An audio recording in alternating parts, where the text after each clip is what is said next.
He's missing the mid.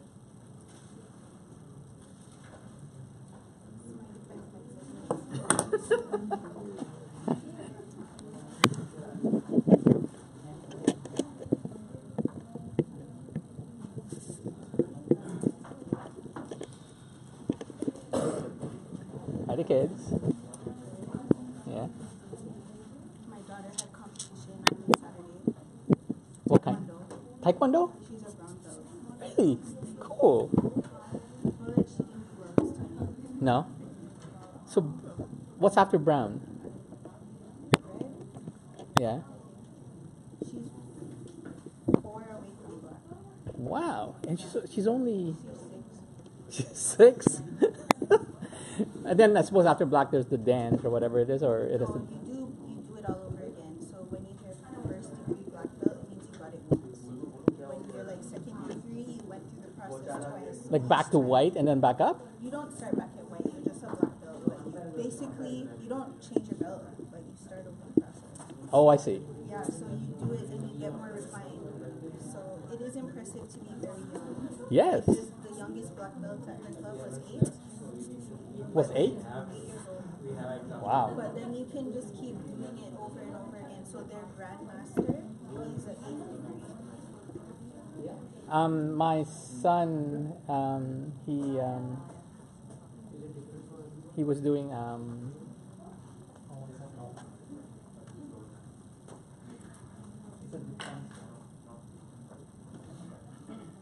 at baseboard.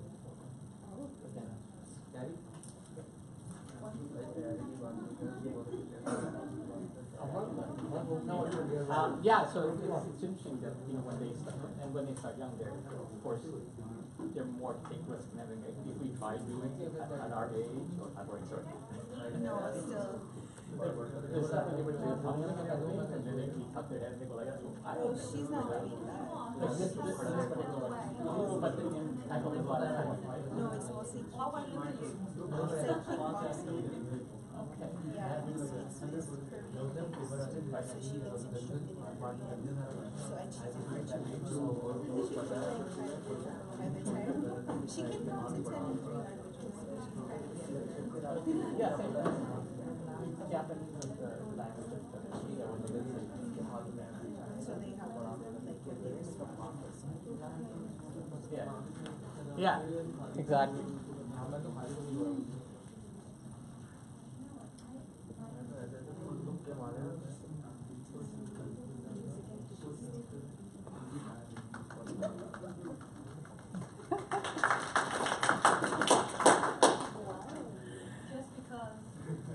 All right. So, if you need to talk or whatever, if you wouldn't mind if you please step out. Like, I think at this point, what we'd like to is just either be here and listen to the presenter. But if you do need to, for whatever reason, talk to somebody, if you guys can step out, that's okay. Right? But if you're here, you need to be paying attention to the presenter. I'm going to set a timer. Okay. 4 to 5 minutes is what you want.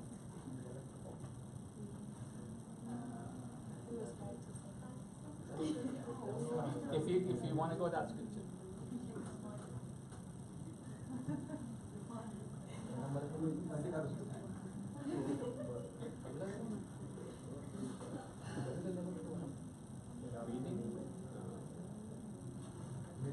I'll set it at 5 so you can do it at 5.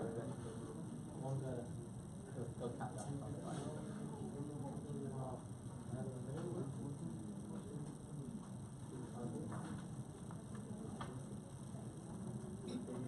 So no last questions before we start this? Because once we get rolling, we're going to get rolling. No? All right. So Shayla's just here for your... Okay? All right. Whenever you're ready. Okay, hello everyone. So my name's Shelly, and today I'm going to be talking to you about intercultural communication. So, what does that mean? Any ideas? Nope. Basically, it means when people from different cultures and different backgrounds need to communicate with one another. So that can cause problems, obviously, because we perceive things in different ways, and we all live our life in a different way as well. So, like I said, how do people from different cultures perceive the world around them? So I'm just going to show you guys a little picture.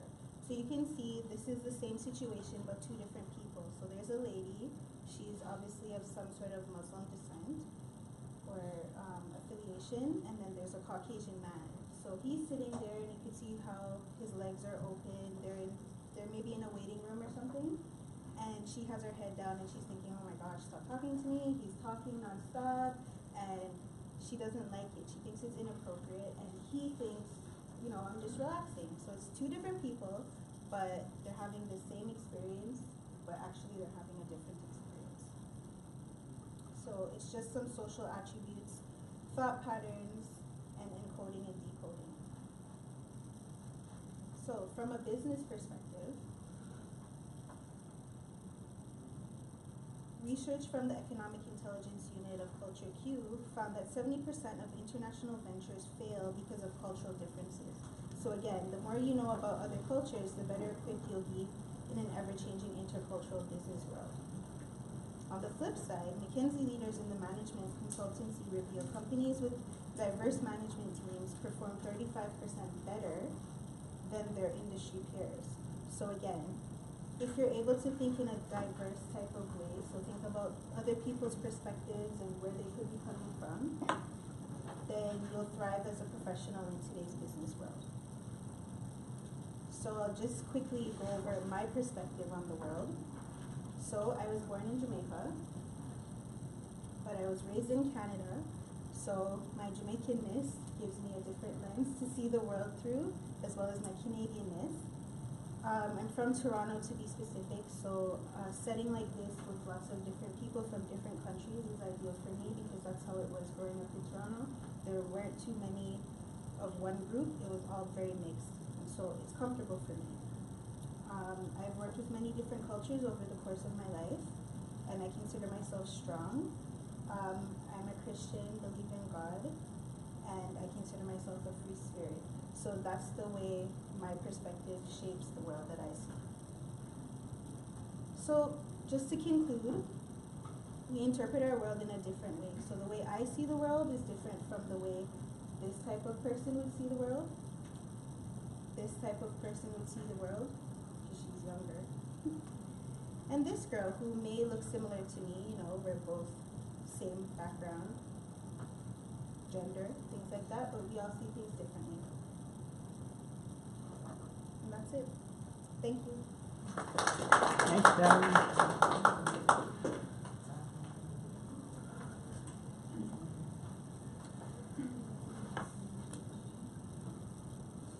All right. Give me a second. Next is, do you want to start preparing? Who is next? It's Obeyed is next.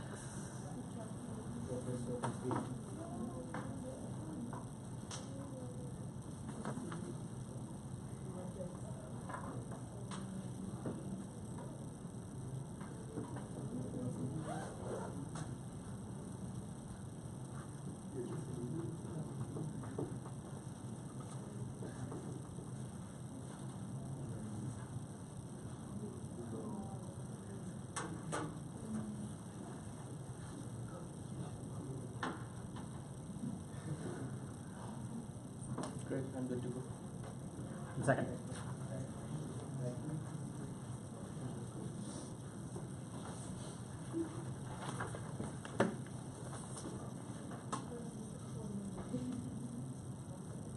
Ready?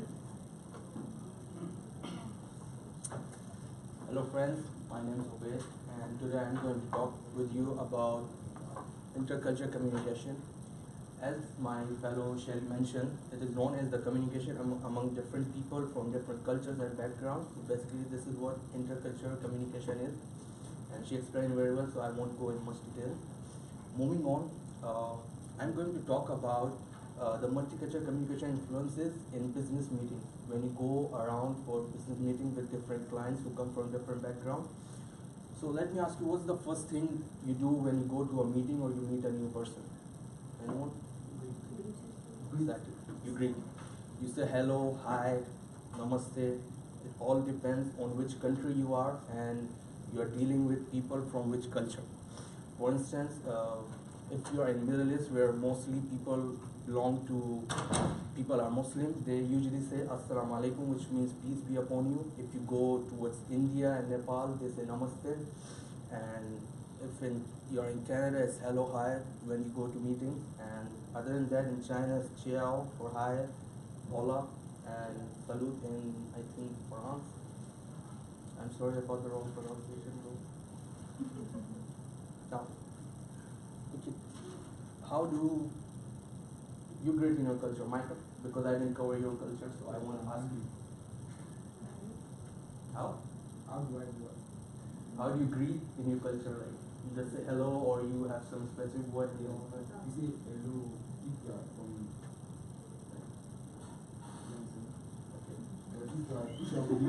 I'm trying to. Alright, okay. Thank you for your input. Now, here I have some greetings from around the world. You can see in Middle East, usually they greet by, kissing their cheeks with each other.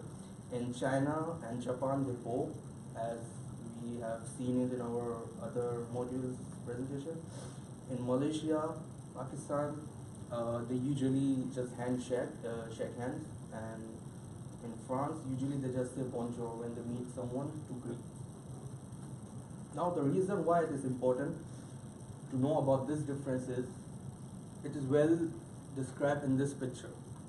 I mean, just imagine if you go to a meeting and you go for a handshake and they go for a bow. So it's going to be a really awkward situation, and usually they say the first impression is the last impression. If you go there and if you mess up like this, they would feel really uncomfortable with you. They would understand you are not familiar with their culture, and they might consider not doing business with you because there are visible cultural clashes. Continuing that point, why it is important to know about different cultures is it allows you to put across your idea effectively, and you don't end up offending the other party or individual by saying something which is considered offensive in their culture. And if you have a good grasp over the other party's culture, it will help you to understand how things work in their place, in their country, in their culture. One advice would be avoid non-verbal communication. As throughout our course, we've been learning different non-verbal communication, such as gestures. It has one meaning in one country, another meaning in another country, and it might be offensive. So it's really advisable to avoid non-verbal communication, such as gestures. Now, to conclude, if you know well about the opponent's culture, it would help you to communicate effectively. It would give them a sense of security. They will feel secure because you have some idea of their culture, how things work in their culture, and this would enable you to finish and crack the deals, whatever you are dealing in business with them. And that would be it. Thank you very much, everyone.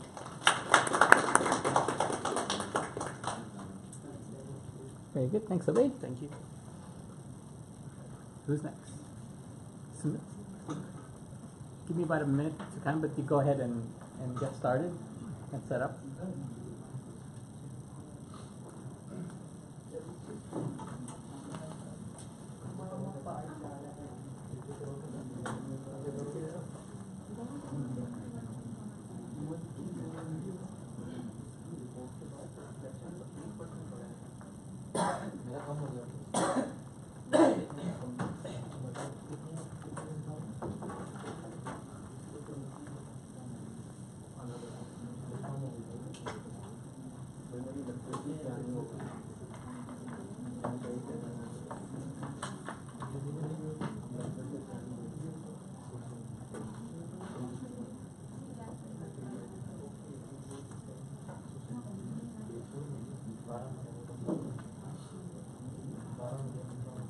Ready? All right. My name is going to present the topic, intercultural communication. First of all, I'd like to start with this picture. As seen in the picture, you can see iceberg. I want to ask you a question. If you see iceberg, what you see first? You see only the tip, right? So you don't see its body, like how big it is inside the water. So it seems like the iceberg. I am just trying to relate this iceberg with the culture. Like you cannot just interpret where person from, how is the person and how does that person belongs to. You only see the person's outfit. That's only you see from the first side, right? So the culture is a very vast thing, which cannot be seen in the first side. I'd like to start with the culture to describe the intercultural communication. Like culture, it's the shared value and belief. Like in the picture, right? It's a culture of Nepalese tradition. It's called Lakhi dance in Nepal. It is celebrated to commemorate the past family member. It is a culture to memorize the past beloved one. So it is one of the belief, like the practice in Nepal, something like that, to commemorate or to memorize, to remember in the remembrance of the past family member, different people, like different people from different background, will practice differently. Moving on, communication. Communication is the transfer of information and knowledge through the means of verbal and non-verbal communication. Means verbal and non-verbal means, like verbal is the use of word, and whereas the non-verbal is the word is used to transfer the information. Here, the combination of culture and communication, intercultural communication, right, is the exchange of messages, the exchange of information between people from different cultural backgrounds. I would like to give some examples of intercultural communication, how it differs from one place to another, one people to one, from one people to another people. Like for example, for Coca-Cola, once it launched its product, like it changed its product's name to Q-Co, like you can see in the slide, like K-K-O-U. It sounds like Coca-Cola, but it gives a different meaning, like beat the wax tadpole, a female horse stopped with wax. That's the misinterpretation of Coca-Cola, right? So and you can see in the next example, like international arrivals. People are just greeting, they're meeting with each other with different practices, like, and the hand gesture is also different from country to country, from different cultural background. And one example is Munda. It's really popular. It's a word from Punjab, India. It's called boy in Punjab, whereas in the Telugu it's prostitute. Like, these are some of the examples. And there are many factors which can affect the culture to be different from one another. Can you guys tell me how culture differs?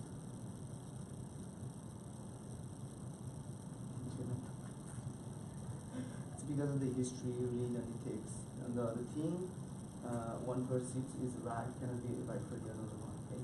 So these are, like, for the social background and educational background, the conception or the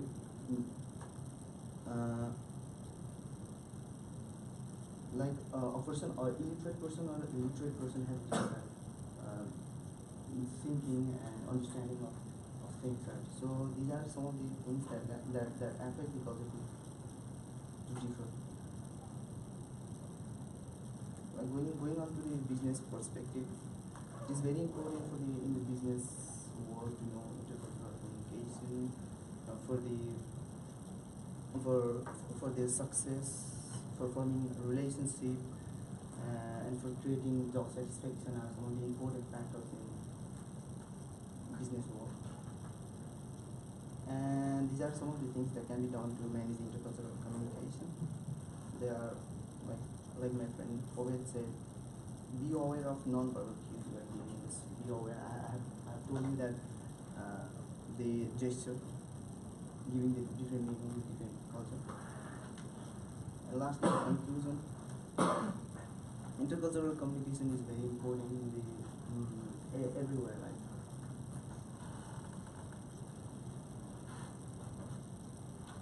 it's very important to know each and every culture because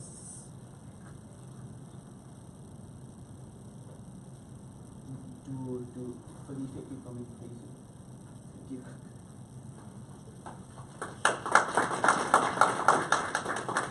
Thanks, Sumit.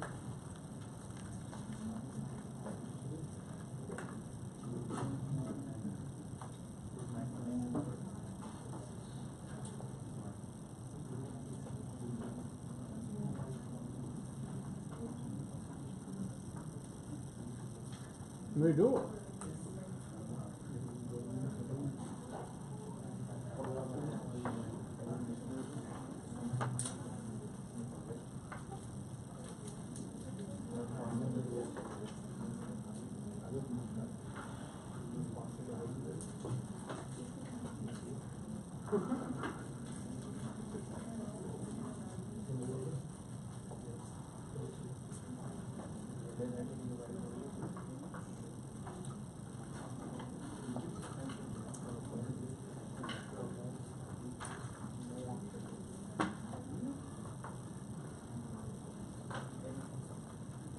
Ready?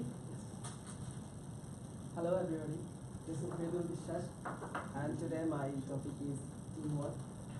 And some of my friends told about the intercultural communication. I'm taking a different topic today. So this is teamwork. So we know a saying, united we stand, divided we fall. So if we start any work as a team, we can do very easily.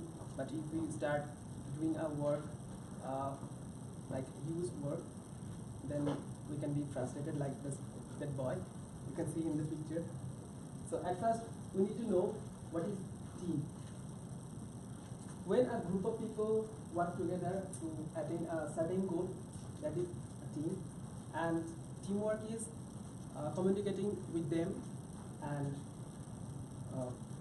cooperate with all the group members to fulfill their demand and achieve the goal. That is teamwork. So for proper teamwork, we need some skills. Obviously, everybody needs some skills.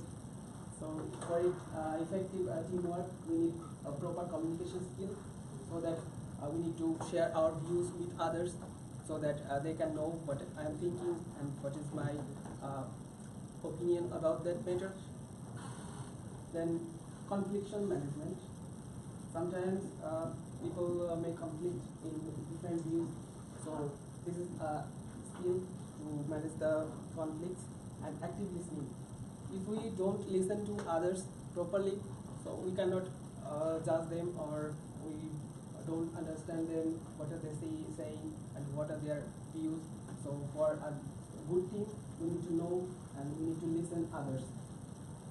And most important thing is cooperation. We need to help each other, and like this we can make a good team and do a proper teamwork. So some advantages of teamwork. There is a saying, talent wins games and teamwork wins championship. So for being champion, we need a team and do the teamwork properly. And teamwork helps us reducing our workload. So it divides into different parts. So we have a small part of the work, and as a team we are doing the whole work. And at last we can get success. Here are some pictures, some examples of teamwork. You can see Some people are working there in the team, and we also did some teamwork as some projects and everything, and we taught it from our childhood. When we were in the school, we had to assign some work to do as a team, so we learned from our childhood, and still now we are doing teamwork. Everything has some challenges, like teamwork has also some challenges. Difficulty in decision making. When a lot of people are here, they will provide different views, so there may be some conflict. So this is a great challenge to make a proper decision. And sometimes it's difficult to attain a certain goal. As I mentioned, everyone has different views like that. And another important thing is that we need a good leadership. Without good leadership, we cannot be together as a team. So this is another challenge. To sum up, to say coming together is beginning, keeping together is progress, and working together is success. Thank you, everybody.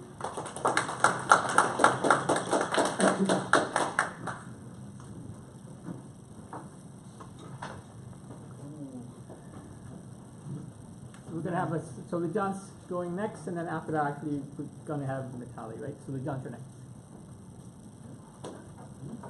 Mitali asked to.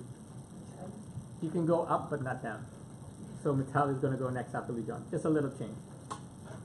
Just a little request. And if somebody wants to request to go ahead to you, they can.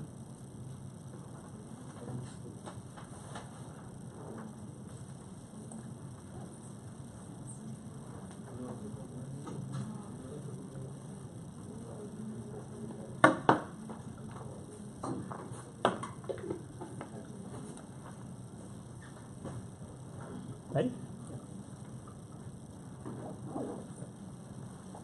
Hi everyone. Have you guys ever thought about resilience? Do you know the importance or the relevance of resilience in your daily life? Have you ever thought about, why some people they fall in their life? I mean, they get worried, they get stuck in between, while others they overcome every problems, everything. There is the importance of resilience. Resilience, it's something inside you which you have to develop. So let's go through what resilience is. The word meaning of resilience is the ability of a material or an object to come back to its previous form. In our sense, in psychology, it's the ability of human beings to reinstate themselves to a position where they were before certain incident or issues, something happens before that. So that's resilience according to psychology. And let's discuss some of the importance, why resilience is so important and why should we pay so attention to develop this resilience within ourselves. So the first thing is that it helps to maintain a balance in our daily life. When we have stressful situations, it will help us to maintain a balance. The second thing is that it will help us to overcome the mental stress, difficulties, all those problems. And then other one, when faced with issues or stress, people what they tend to do is that they get drunk or they smoke, they go for weed, things like that. So if we are resilient and if we know how to overcome all these issues, that's the best way to keep all these issues away from our daily life. Then these are different types of resilience. The first one, it's inherent resilience. Some people will be strong. They have the strong or bold character from their birth, which they got from their parents maybe. Some people may be very fragile or too fragile because they may get easily torn up when faced with such adversities or situations, problems. The another one is that it's situational, because when going through a lot of hardships, some people will become strong because all those issues, problems, everything will give them a lot of learning experience and it will make them strong. And the last one is that learned resilience. This one is the one that we gain through our day-to-day life.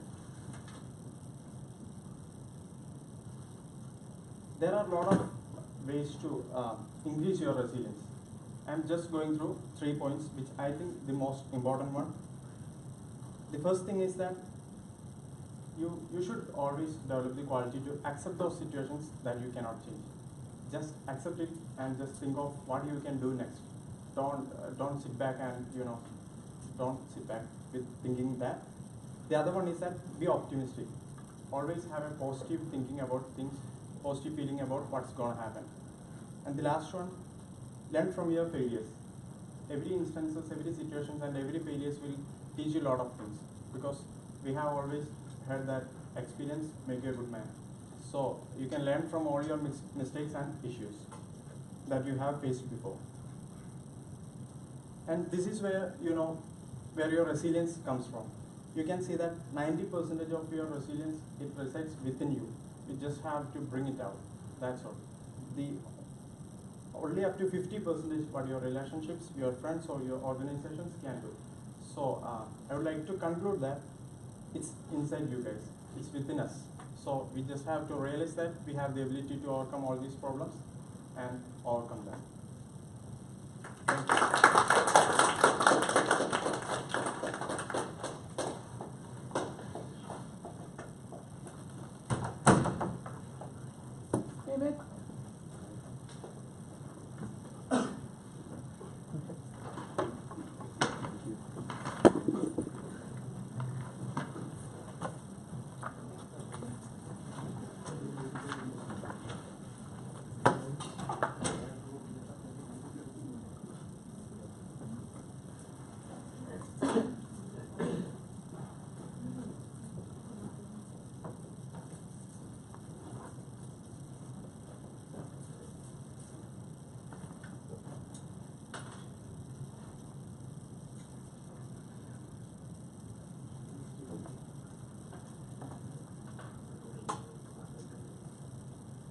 Good morning, everybody.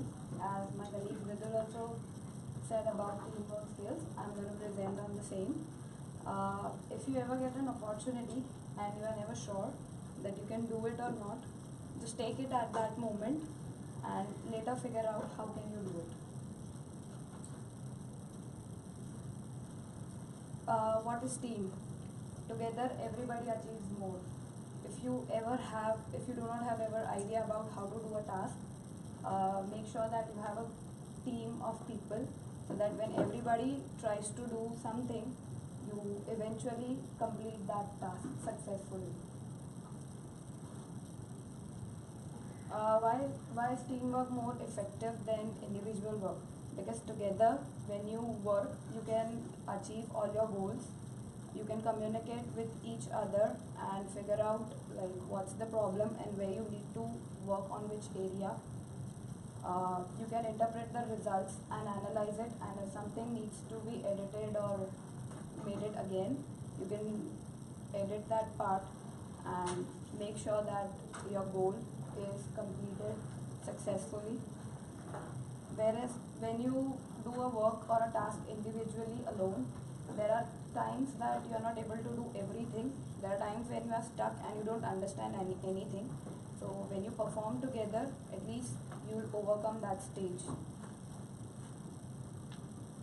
So basically, teamwork means like grouping together and achieving a certain goal successfully. What are some of the, I have listed few of the teamwork skills. The first one is trust and acceptance. You need to trust the other person that he's gonna work and he's gonna accept whatever you say. Acceptance doesn't mean one is always going to dominate and other is supposed to listen. It's a two-way communication. So you need to speak as well as listen what other person is saying as well. And collaborative problem solving. If a problem arises or is there any kind of hindrance, you all need to work together and overcome it, so that in later you don't face any problem. Conflict resolution. There are times when in a team you may have a fight or a conflict, but if you have a good team leader or you need to adjust and cooperate with each other, so that you can complete the task. And some of the self-project management skills which one should have is, everybody needs to set an individual goal when you are assigned in a team.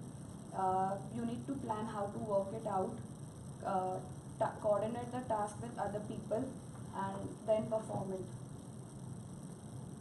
At the end, I would wrap my presentation saying that we are not a team. We are not a team because we work together. We are a team because we respect, trust, and care for each other. Because when you work together, trust, the other person is able to help you if you are stuck. So you will definitely complete your task.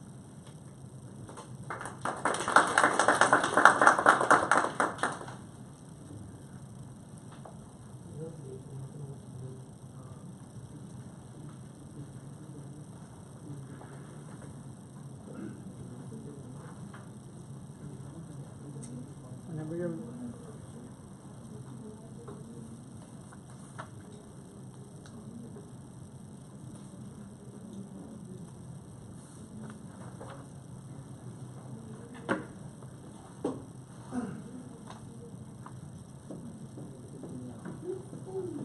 Yes, I dressed for the part. You did. I did. I miss wearing my suits. I didn't go for the jacket. Then you'll be like, Even the shoes. yes, I Kevin. miss wearing my heels. Yeah, Shelly was. You guys are taller today. Just naturally short. Okay. Good afternoon, everyone. I, again, will be presenting on intercultural communication. I won't be going into too much detail on the definitions behind it. We haven't got time. So we shall just proceed. Okay, I started with this quote. To effectively communicate, we must realise that we are all different in the way we perceive the world and use this understanding as a guide to our communication with others. Which pretty much says it all really about how you should communicate with everyone else. You have your own perspectives on how you see the world, how you should behave, and how you should interact. So, just briefly going through things to consider, like the language that you use. So you need to be cautiously aware. Using too much elaborate words, too much, I don't know, it's just how, are you taking into consideration, do they understand English or other languages, or just how you use your words, really. You should use simple words, easy to understand, so that you can communicate effectively. You need to be considerate about how you use your tone of voice, how loud you should be, how quietly you should be as well, so you don't frighten the other person that you're speaking to. Body language. You should be aware of how the way that you look and how your body is and its posture can give a negative image in the eyes of the other person, so you should be quite aware of that. Another thing, empathy. You should put yourselves in the other person's shoes, so you can understand how are they feeling. Would you like to be spoken to in that way or treated in that way? So you should always take that into consideration to fully understand the message that you're trying to say to them, and just give yourself a positive image. Also think about the geography, where are they coming from, and what kind of backgrounds do they come from as well. And use your own personal experiences, adapt, and just cater your own behaviours and your language so that you can communicate effectively to anyone with different backgrounds. So I'll tell you a little bit of my life experience. I'm, as I put it, I'm a hybrid. Okay, so I've got a whole array of mixed cultures. I have a Chinese background. I'm born in England, so I've adopted a lot of English traits, and then also I grew up in a predominantly English environment, and I went to college and I met other people of different backgrounds, mainly in the Indian and Bengali and Pakistani community. So I know a little bit about their cultures, their language, how they behave. behave and what is seen as a norm and their value. And from all this experience, I used it, gathered it through my working life. I've used it when I used to speak to clients over the phone, face to face, so that I assess who I'm speaking to. Again, either face to face or over the phone or through electronic mail or even in the good old fashioned letters. So you have to cater and take into account who your audience is, what's their background, and just, like I said, adapt to make your communication clearer and that you're all in the you're all on the same page, basically. Just be a bit more open-minded and not so narrow-minded. And I thank you for your time. Thank you, Linda.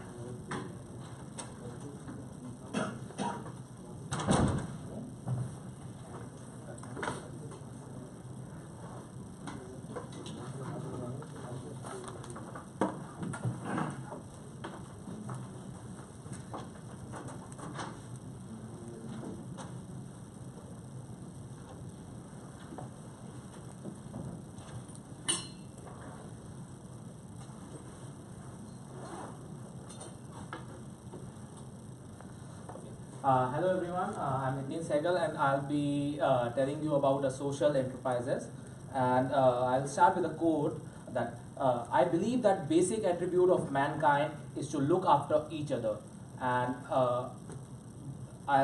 the first question which arises that who is a social entrepreneur and how are they different from business entrepreneurs, common business entrepreneurs. So social entrepreneur is someone who recognizes a social cause and uses their skills and every learning to make a social change. And whereas the other business enterprises entrepreneur typically measures their performance in profits and returns. The main aim of a social entrepreneur is to achieve social and environmental goals. Social causes are related to the community, like helping poor people or helping widows and everything. And when we talk about the environmental goals, a company or an entrepreneur can help for environment by growing trees or saving paper and other things. So, what is a social enterprise? Social enterprise is a organization like others, but they have a particular mission. They have a mission for a social cause and to help the community. So it can be defined into two other types, which is non-profit. Non-profit can have examples like NGOs, and the for-profit they have the primary purpose. Their primary purpose is social, to help people. So these are some of the qualities of social entrepreneurs which they should have. So I have made them simple, so I don't have to explain them. So the qualities are they should be ambitious, result-oriented, strategic, resourceful, and mission-driven. And these are some of the examples of social enterprises. This Tom's is a shoe company and they manufacture shoes, and their main goal is 1 for 1. That means when you buy a shoe from their company, they will donate one pair of shoes to a poor person. And other one is the badala.org. This is an e-commerce website which helps to generate jobs for African poor women. And when we talk about the Grameen Bank basically provides micro loans to person to help them grow and be self-sufficient. And when we talk about the Falling Whistles was basically a novel first. Then it created to be an organization. Falling Whistles, basically they manufacture a necklace which has a whistle, and they believe that that whistle is a sound for peace. And when we talk about Light Give Heat, Light Give Heat is a company which manufactures jewelry, bags, and clothing for women. But in return, when they earn, they give solar-powered utensils to poor people who cannot afford LPGs and other things. And when we talk, let's come to the Good Eggs. Good Eggs is an online grocery store which brings farmers market to your home. And by this, they help the farmers to reach every person. And for the ending, I would like to say that we rise by lifting others. And thank you. Thank you very much.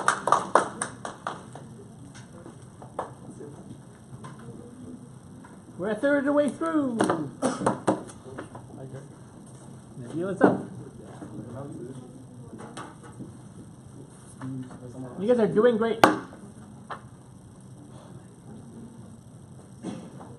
No pressure, Nabil.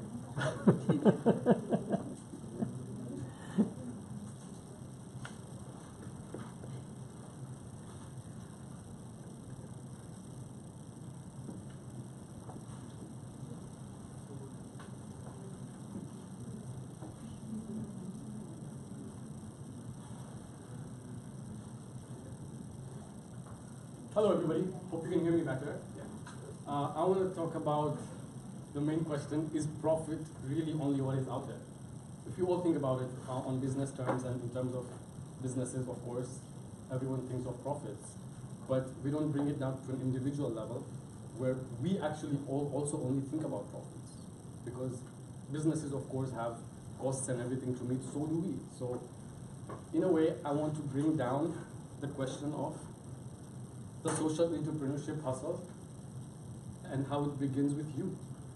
So, you all know how tough it is being a social entrepreneur, of course, with all that it comes. You've heard it from Etienne, as he previously talked about it, that it has to be for a social cause.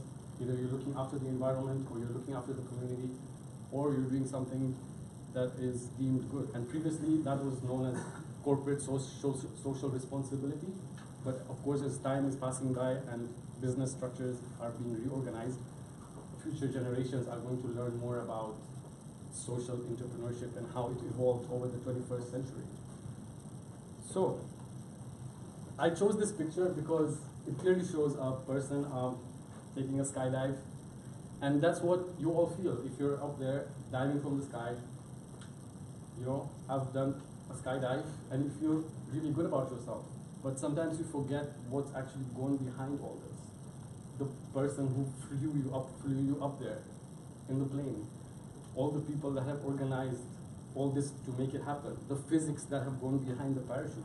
So although you are out there feeling like on top of the world, there has been a whole bunch of work that has gone into getting you to that position. It's not just you alone. So it is not just about you. Moving on, I will say that you have to remember social entrepreneurship. Of course, that is reaching a business level. I want to bring it down to a personal level, as I said. It begins with you. So that means you invest in others. And that means you will be investing in yourself. So, you know, we all get lost in you want your name to appear in whatever headlines you might be getting and everything, and you want to make it, you want to achieve something, but you can't forget the roots of the people that will support you to achieve your dreams. So you need to invest in others, you need to invest in love, care, you need to invest in your friends, in every aspect of your life. That's how, as a future social entrepreneur, you begin by performing the social entrepreneurship in your personal life. And that's why it makes sense, right? Don't just make profit, try and live once in a while. And living once in a while means engaging with the people around you. A multimillionaire can be sitting in a mansion, but he's not happy. But just a mere fact of engaging with a community member and maybe just helping him, doing some silly, simple tasks. I'm pretty sure some of you have heard quite rich philanthropists just doing some casual work around other parts of the world where you'd feel like, why is this rich man doing such a job which is doesn't portray his image? But that's what it means to live once in a while. And it is, after all, up to you, your attitude, how you carry yourself, what you think about investing in people around you and in the social space is going to shape how you carry yourself in the future. So if you are actually looking to promote a socially entrepreneurship, business, whatever, you have to remember it is up to you. Thanks for that. Thank you very much.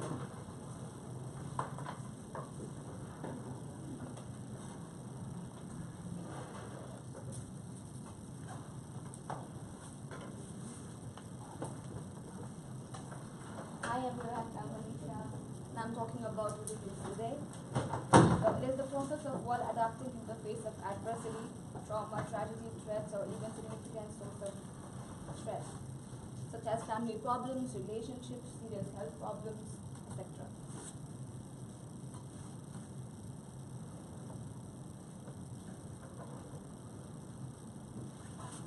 It is also ability to fall, pick yourself up from the floor quickly, and then learn and continue your journey.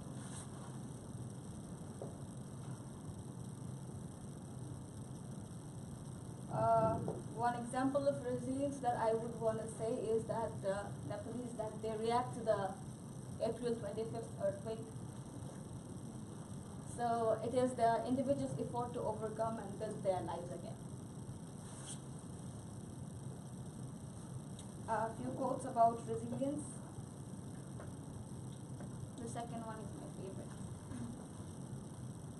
So the greatest glory of living lies not in never falling, but in rising every time you fail, says Nelson Mandela. Everything will be okay in the end. If it's not okay, it's not the end. It's John Lennon. And then turn your wounds into wisdom, Oprah Winfrey. A few ways to build resilience.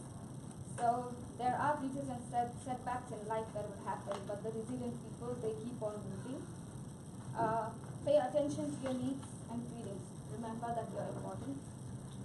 Be open to accept help and support from those who care about you and listen to you. So make good connections.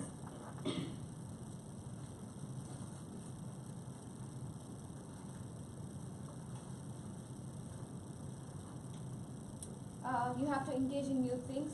Great. The experience helps you learn about yourself and may provide a feeling of It's okay, keep going. growth and achievement. Developing confidence in your ability to solve problems and trusting your instincts helps you build resilience. Be hopeful, let go what you can't control, and put your energies in what you can.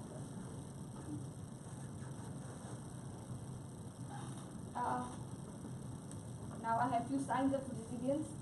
The one who have the abilities to bounce back, people who show empathy, the one who have love and compassion in them, people who know themselves very well, people with courage, and people who have the ability to move forward.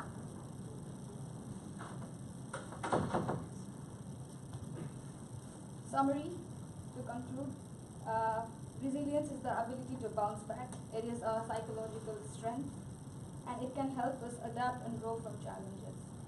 It can be developed and enhanced. Thank you. Thanks, Manisha.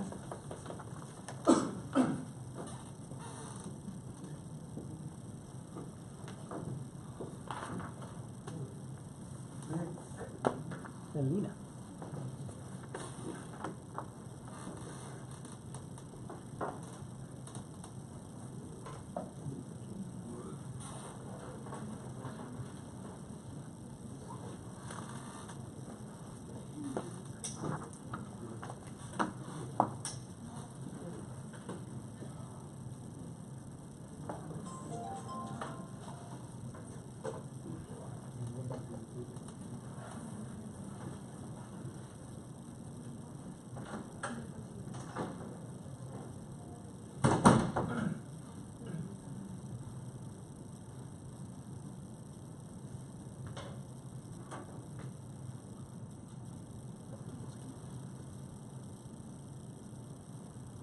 afternoon, everyone. My name is Idina Tandarkar, and today I'm going to present on the teamwork.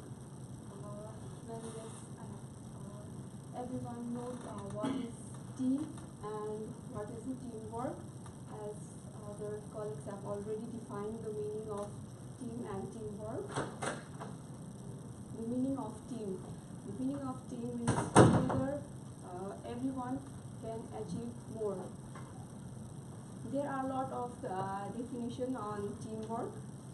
Teamwork is the process of working together in a small or group of many people to achieve the goals of the organization or in any field. You can, if we are working in a team, you can achieve your target. Why are teams important? Teams are very much important because it creates independencies. It results in better communications.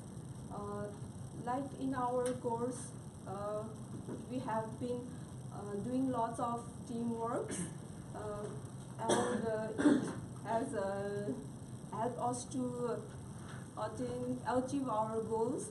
Before, in our home country, there were no any such teamwork where we can give our ideas, share our ideas, but coming here and doing teamwork is very helpful for me and my friends who are from my home country.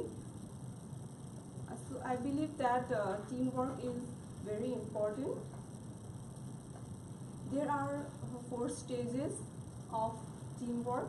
The first one is forming. In this stage is the first stage of teamwork. In this stage, we are introduced to each other. We share backgrounds, our experience. And the second one is the storming. The storming is the stage in which we share our, we are ready to compete with each other for the status and for acceptance of the ideas. The third stage is the norming stage. In this stage, the team has now well known each other and they are working together to achieve the goals of the organization. Performing is the last stage of teamwork in which each and everyone has contributed well, and now they are about to reach the goals of the organization. Teamwork skills. In a teamwork, it is very necessary that we have lots of skills. First one, I would like to describe the communication skills. Communication is very much important in teamwork. Without communicating, we cannot carry or do any work. Listening is another skill which is required in teamwork. We must be active listener so that we can know their ideas. Another is the reliability. In teamwork, every team member should be reliable and trustworthy so that we can rely on others' ideas. Respectfulness. We should respect each and every team member in the teamwork. And lastly, I would like to say that teamwork is a key to success in every organization, in every part of our career. Thank you. Thank you very much.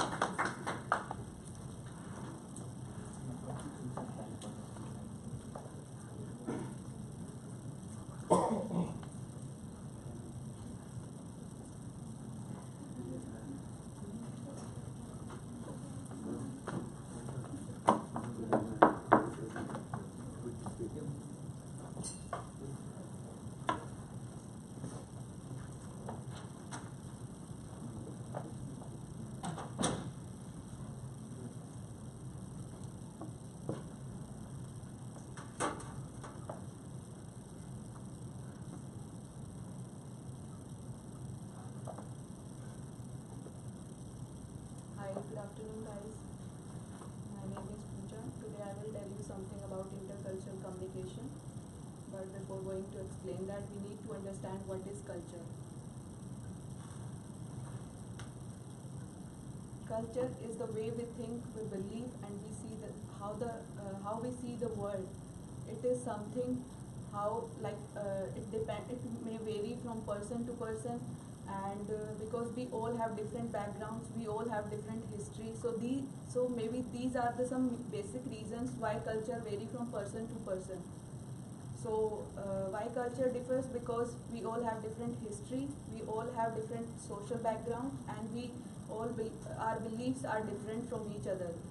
So now hope you have a little bit about idea about culture. So it will help you understand about intercultural communication. Here are some different types of culture communication: intercultural communication, cross-cultural communication, and multicultural communication.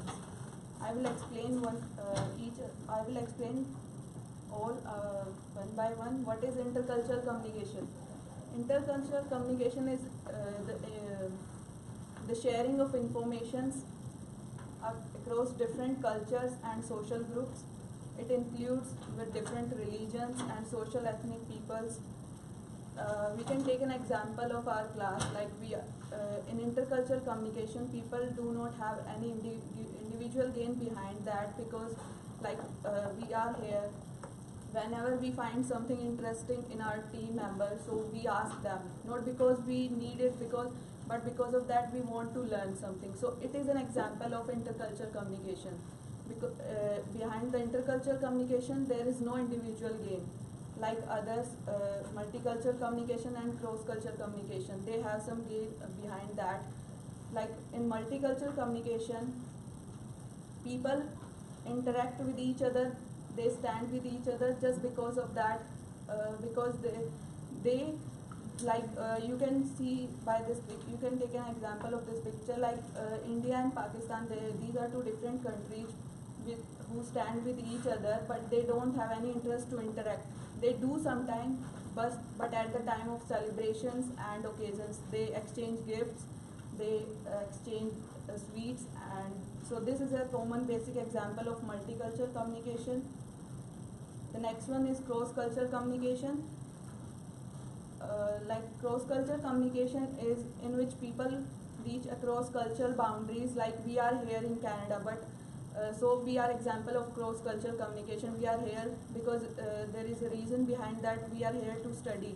So in cross-cultural communication, there are some reasons behind that. Like they need some business, they need some education, or any other way. So it is an example of cross-cultural communication. So now I will tell you something about why we need intercultural communication. Because of the globalizations, we need to expand our business, we need to interact with each other, we need to expand our marketing. So there are some examples like globalization, it increases diversity, we interact with each other, we learn from each other. So, and whenever we interact with each other, so it helps us to understand and to work together. Now I will conclude my presentation by this quote, like the beauty of the world lies in the diversity of its people. So we should interact and we should learn from each other and respect. Thanks, Pooja. Time for chocolate break, and then Tanisha.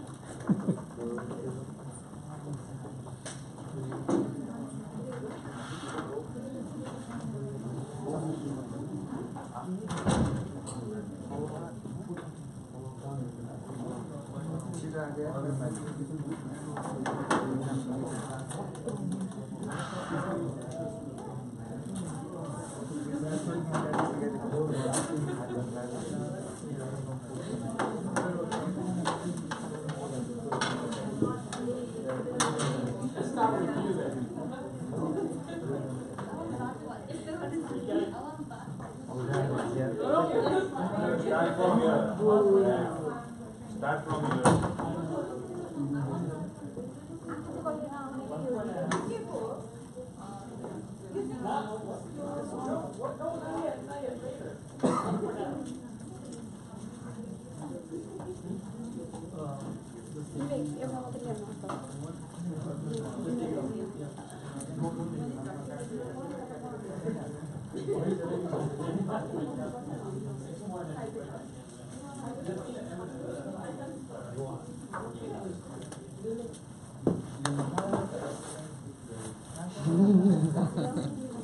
भाई भाई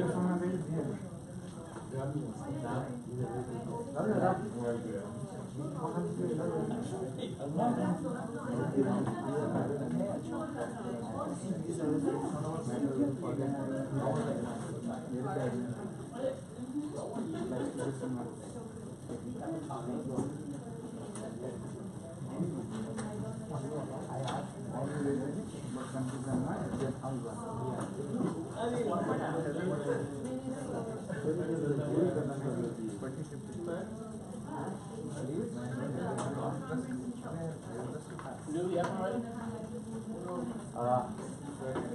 So now it's double. Not yet, not double yet.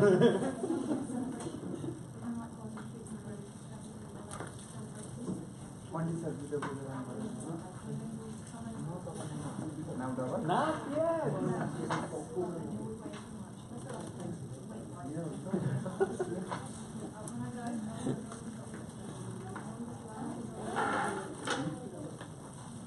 Okay, Nusha, in 1 minute when you're ready, you can go.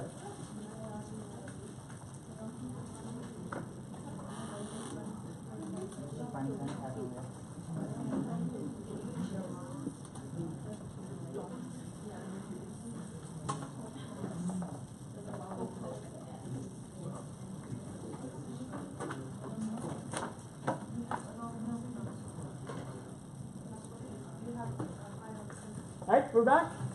Okay, Nusha? Break finished. Huh? Break is finished. Break is finished. No.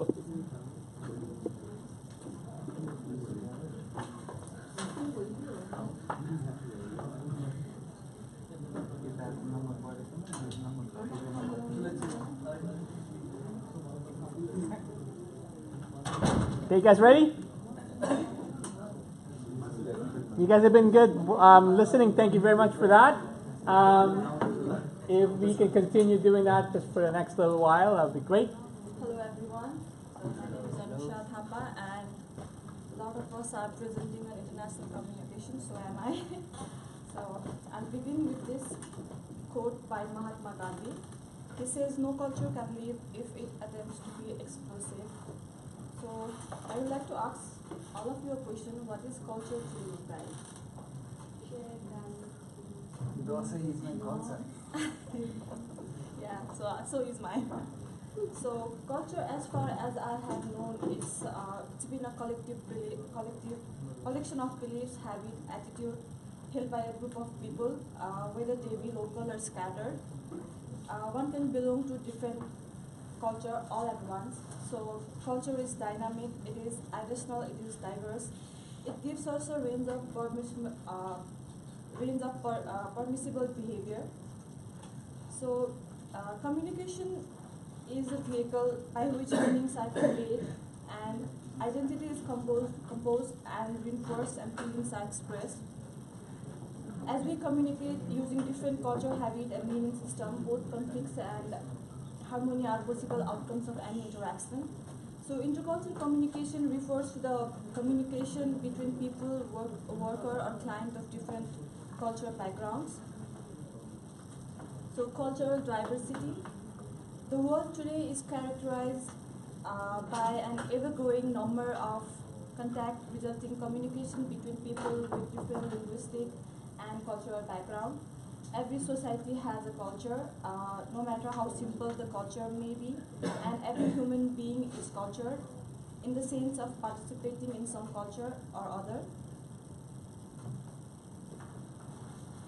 So why do we need intercultural communication in terms of business? So the term intercultural communication is often used to refer to a wide range of communication issues that inevitably arise within an organization of individuals from a variety of religious, social, ethnic, and educational background. Each of the individuals bring a unique set of experience and values to workplace, many of which we can be traced to the culture in which they grew up and now operate. Business that are able to facilitate effective communication, both written and non-verbal communication between members of various culture groups will be better equipped to success. So these are the few examples of cultural difference. We all know that Arabic language is written from right to left, and all other languages are written from left to right. And in country like Canada, America, we hug people like if we have to greet, we hug people. But in Nepal, we just bow and say namaste. That's the difference in our culture. So we need to understand intercultural communication to understand people's behavior, to prevent the misunderstanding, to respect the difference between cultures, to communicate the right message to right people. As our nation as our nation continue to change, we will interact with each other from quite different backgrounds, and from our own, especially in the classroom. Many of us have given the example, so I will not give. The manner in which we respond to others who seem different can have a serious impact on success in school, work, and harmonious relationship with others. So to conclude, diversity is challenge as well as an opportunity, which can have positive as well as negative influence. Acknowledging, understanding, accepting, valuing, and celebrating the difference among people create equal opportunity everywhere. Intercultural communication is about dealing with people from other culture in a way that minimizes misunderstanding and maximizes your potential to create a strong intercultural relationship. That's all. Thank you.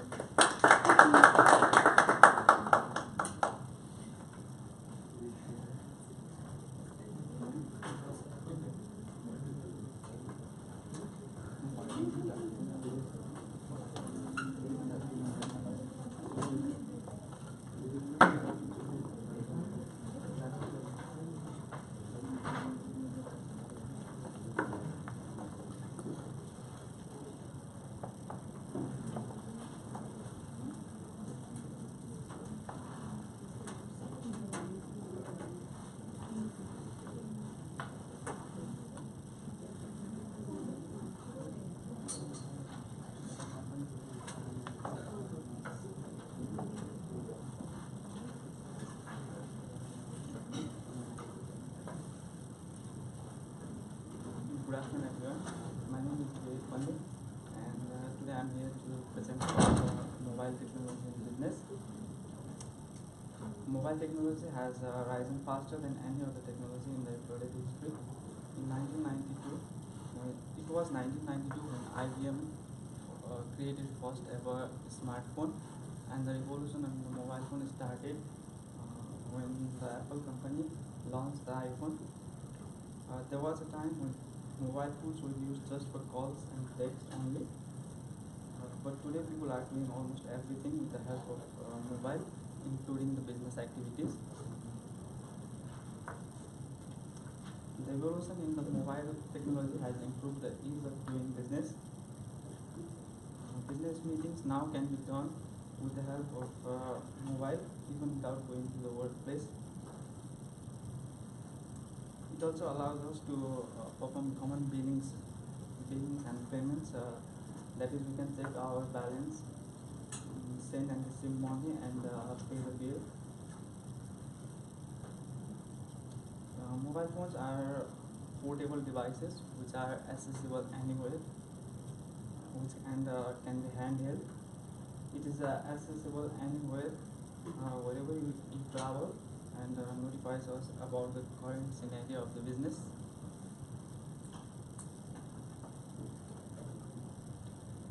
It also allows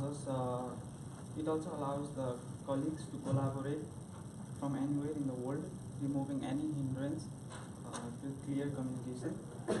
Just like we did to create the Google and Word documents for the business workshop group project. It facilitates people with various communication channels such as teleconference, online meetings, video calls, and so on. To conclude, communication has been much easier, and the information is flowing at the right time to the right person. Mobile phone has brought business and customer closer, which has improved the relationship with the customers. It has also eliminated the geographical barriers, as we can exactly get the same information at the same time wherever we are. Thank you, Ben.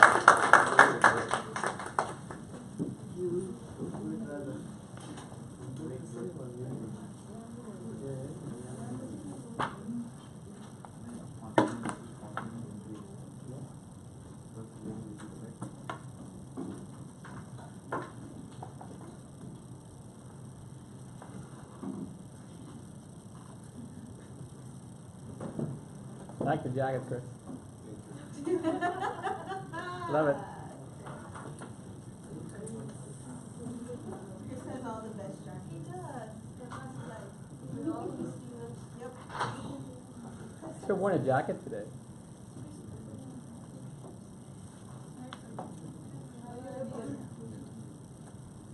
So, good afternoon, everyone. It's my honor standing here to give you a presentation about social entertainment. As usual, before I starting my presentation, I have one question for you guys to think about it. So, have you ever felt that you are easily get bored or tired with your career? Or what do you really want to get from your career? Just keep your answer in your heart and just think about it. So today, I will focus on the social entrepreneur and explain why I want to be it. So what is a social entrepreneur? A social entrepreneur is someone who recognizes a social problem and uses the entrepreneurial principles to organize, create, and manage a venture to make a social change. So we also can call it social venture. We can easily find out that a social entrepreneur's job is to find a social problem and use their knowledge or skills to make a change.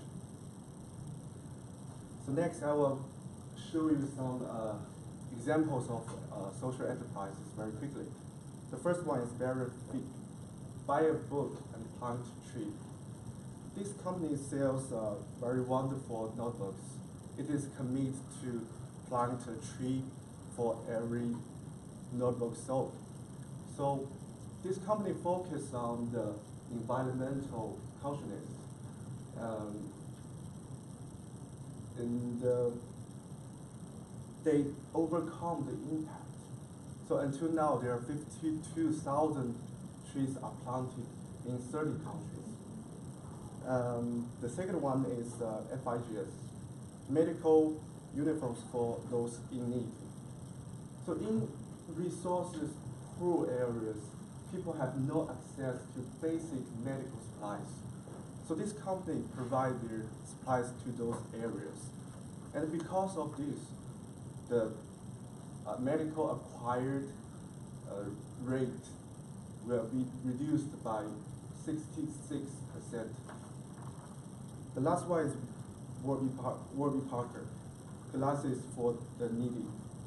The aim of the Warby Parker is to address 7 million people who currently live without access to eyewear.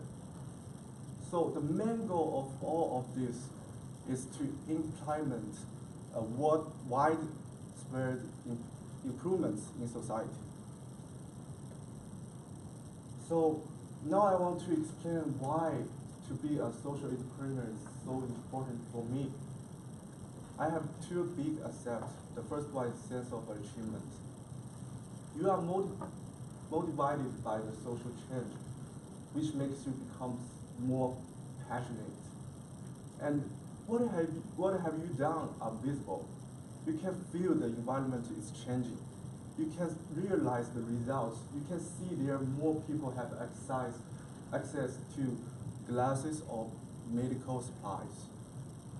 And now please recall the answers of the question I asked before. Why you are getting easily bored or tired with your career. Because you are working for others' dreams or desires instead of yours. To be a social entrepreneur helps me to change my goals or my company's goals into my own. It's long-lasting happiness. Another part is improved work. It's the most common trait that every single social entrepreneur has. So social problems impact every single of us every day. Pollution, gender inequality, or bullies, and extra. So we already know this world should be improved. But why should we improve it? We should improve it because we need to prepare a wonderful world for our next generations. You have the ability to love your boyfriends, girlfriends, families, classmates, and extra. But why you cannot love this world and the society, which are your big family? So people are easily to forget that we all have a special skill called love. And love creates the innovations, and love makes you way stronger than your imagination. Lastly, I want to say this world is all about sustainability. And please remember that we don't own this world. We borrow it from our next generations. And the value of life is not with the time, but with the depths to be measured. Thank you so much.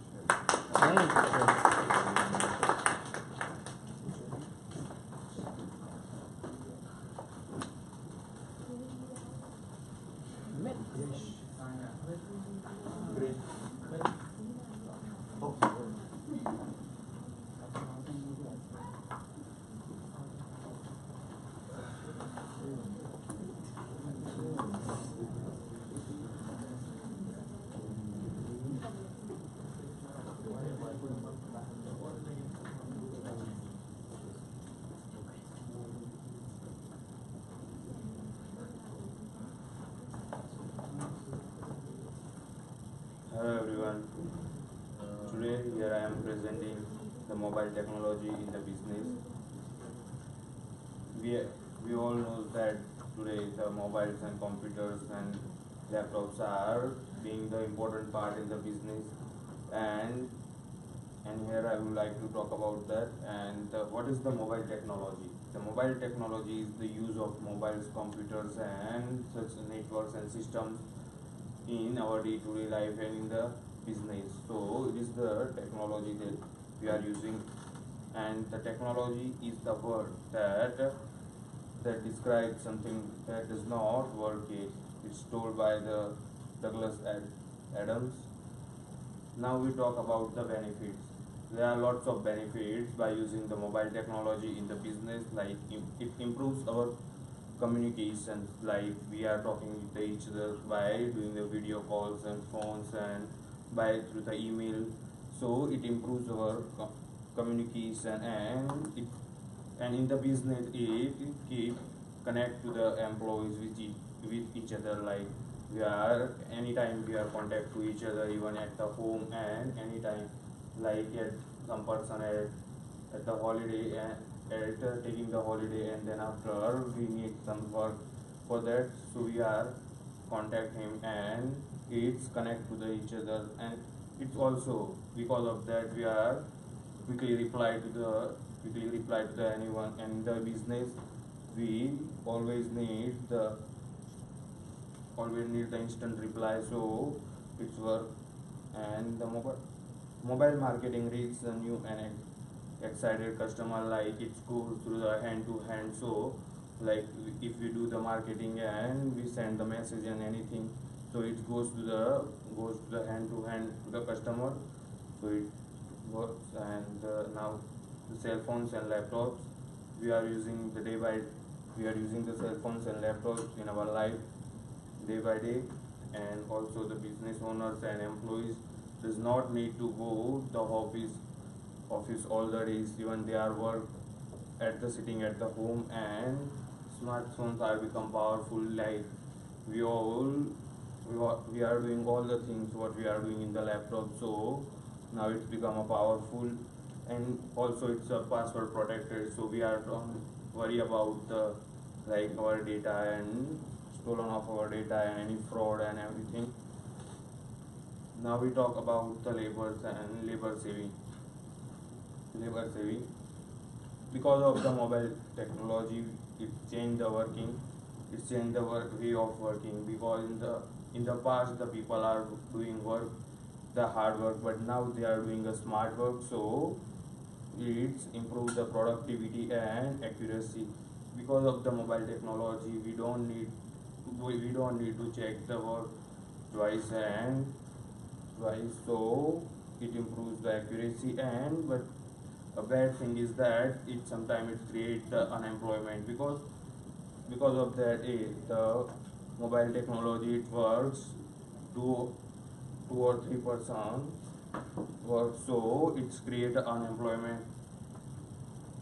And now marketing and fact, the small businesses are taking the advantages of the mobile marketing, and because now the such data shows that the 94% of the business entrepreneurs are using mobile for managing the business and different mediums of communication to customers, like social media application and text messages. Like we are posting such videos of our products and our company. So it's the best way to doing the marketing. And now talking about the banking and employment, banking and payments. In the business, we always worried about our payments and payment. So it provides the payment flexibility, like in the night or in the anytime if someone needs the money. So we are transferring at sitting at the home at the midnight, and every time it's easy to access. And nowadays customer needs such changes, like if some banks are not provide online banking and everything, so customer also don't like to open the account and everything. Now, thank you.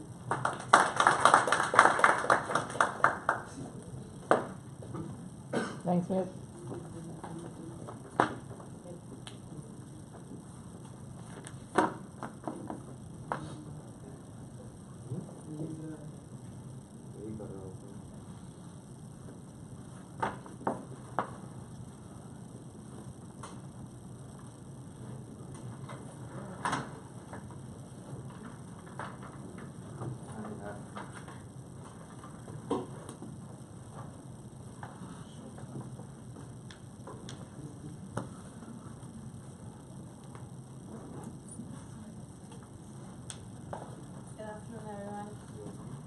So I'm going to be talking about intercultural communication.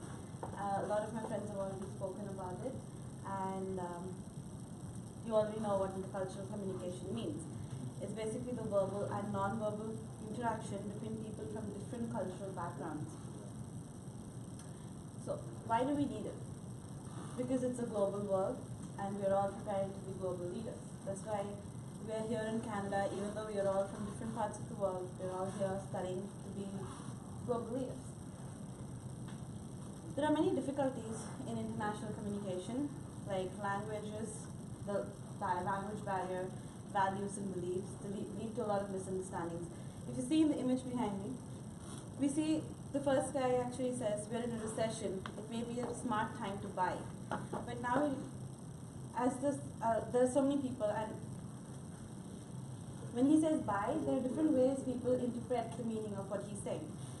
The one guy thinks it's buy, like, are you leaving? Somebody else interprets it as she's getting fired. Then someone else understands as there's layoffs and there's depression, and in the end someone else tries to sell whatever he has because he thinks they're going into depression. So basic miscommunication, and because everyone has their own way of interpreting anything you say. In a whole room, everyone, in one word I say, you'll all have your own meanings and understandings of it. Same in the same picture over here, you see.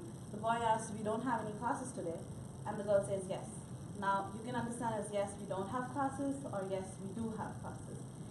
It's a little tricky. It's basic English, but then again, because of our values and our beliefs and the way we think and the way we're brought up, simple things can also be misunderstood.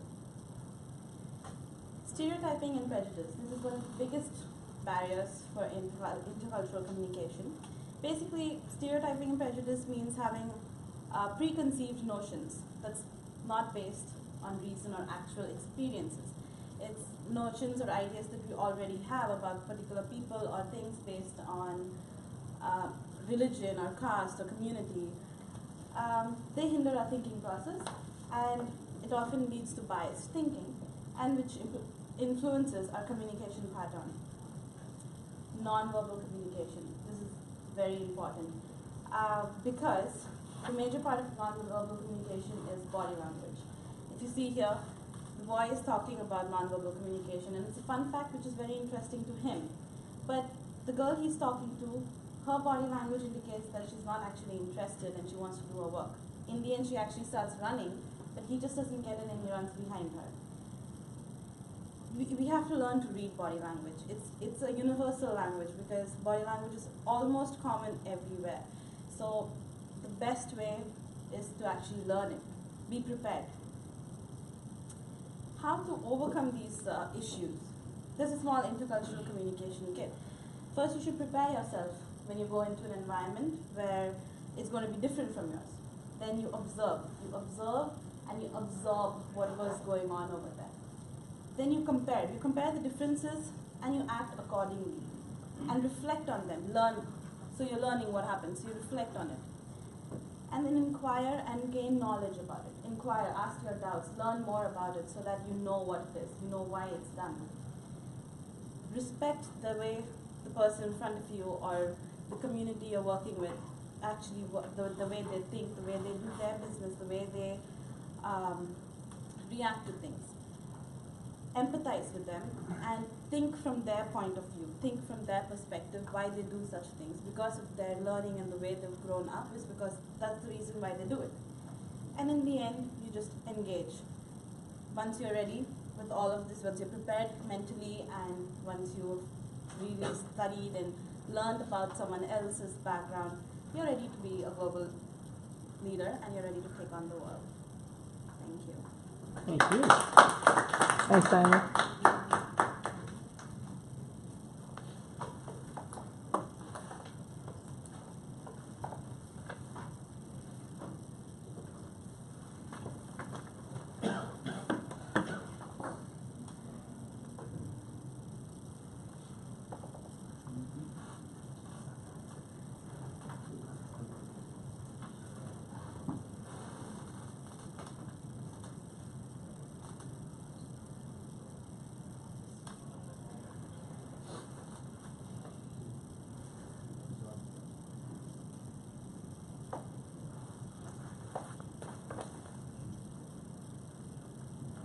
Hi everyone, good afternoon. I'm going to present on social entrepreneurship. As my friend Nabil and Ethan has already shared many things about social enterprise, I will try to give another angle. It uses the same principle. The principle of management are same. It's not like it's totally out of the box, something new, but it's same. The objective is like it has some social impact on the society. It can be it could be like social cultural impact, or it can be related to any environment issue. It uses the same principle of management which are used in business. It has it is a profit making. It can be profit making body or it can be a non-profit making body.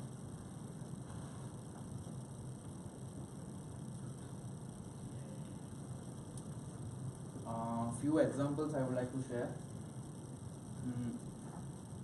Microfinance, where they used to give a very small amount of loan to the people.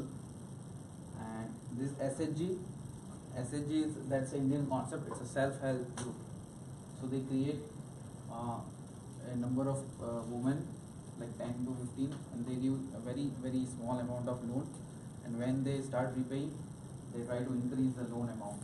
So that's the Indian concept, and it is very successful back in India. The third one is like it's a skill development where I used to work.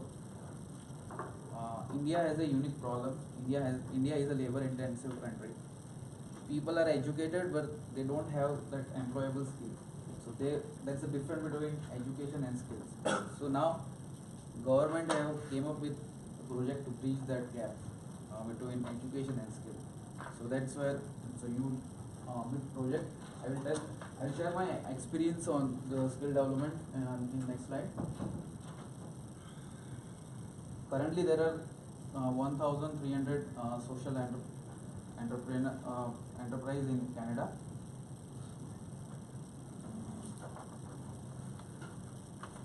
Few advantages of social entrepreneurship, like it has a huge impact on the society. The level of satisfaction is very high, sustainable in the long run, and it inspires others to do the in a sustainable way. It also has few challenges. It's not easy. It's very tough to start a social enterprise. Plus, getting finance is not easy. People are less aware of this kind of model, and it is very difficult to change the mindset. But yeah, it is. Awareness is increasing gradually. So yes, I will tell a little bit about my experience. I worked on a skill development project. So I was working in 3 different states of India. So where we trained more than 3,000 below poverty line youth. So focus was on soft skill and employable skills. It was a small 3 months training program. It was totally free for them, and all the expense was borne by the government of India. They had different kind of trades, and like more than 3 trades, like business process outsourcing, that kind of trade. And I'll show this. This is my photo. These are the ladies, like they're not educated, and we used to train them in a scientific way. They used to do the farming in a traditional way. So now we used to give them training by which they can do in a scientific way. So this way, like we have impacted more than 5,000 women in India where I was working. So that's it. Thank you. If you have any questions, Thanks, Harsh.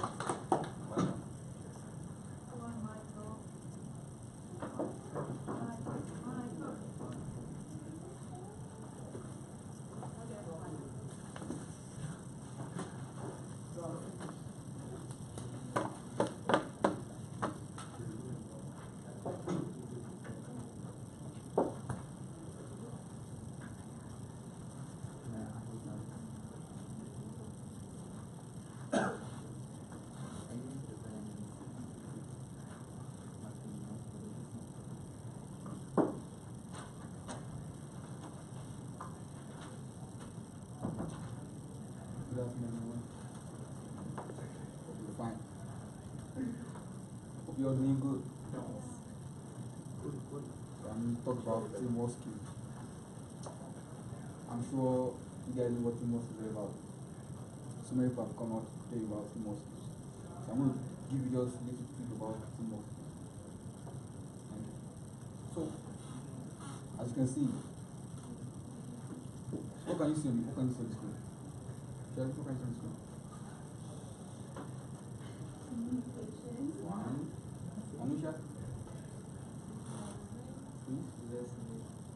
Please. What can you see? What can you see on the screen? Nothing. See what? So communication is a very useful skill in communication. As you can see in the board, like if you want, one of the skills of teamwork is communication. You need to communicate with your group. Let's say a group of 5, and there's no communication. This won't go well. So you have to have good communication skills. You talk to each other. And second one, you have to good listening. Not just communicating. You also have to listen.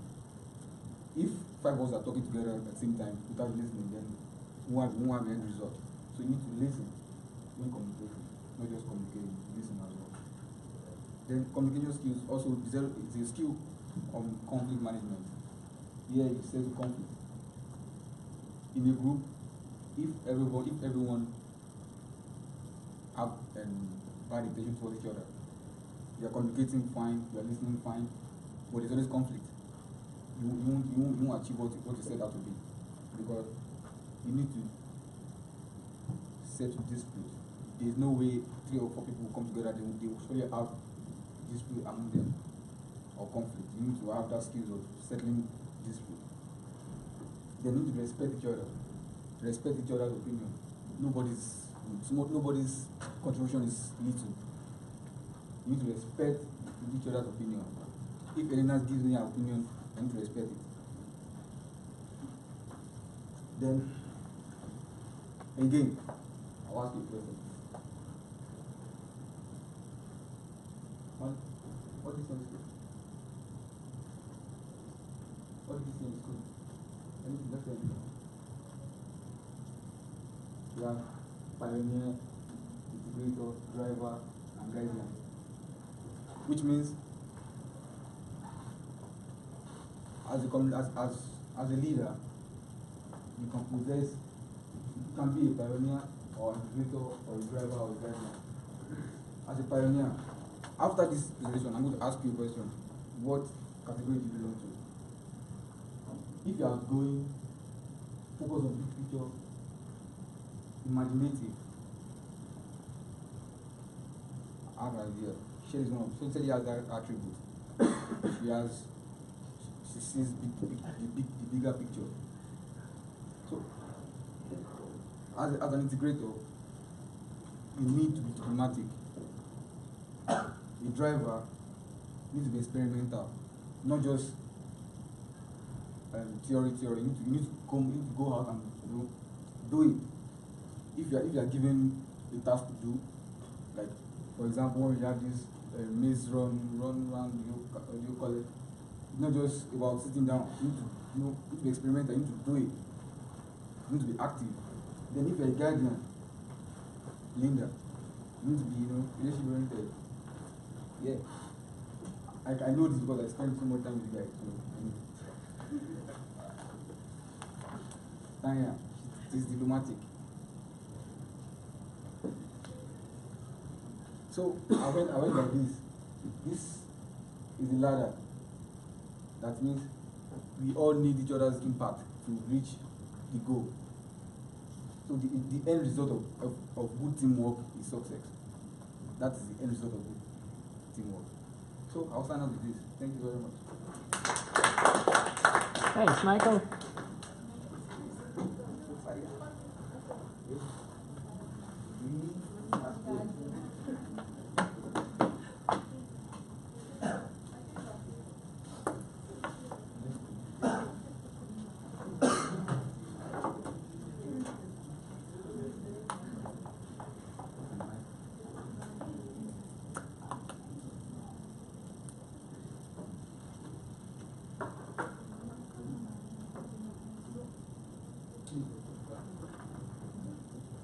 Hello everyone, good afternoon.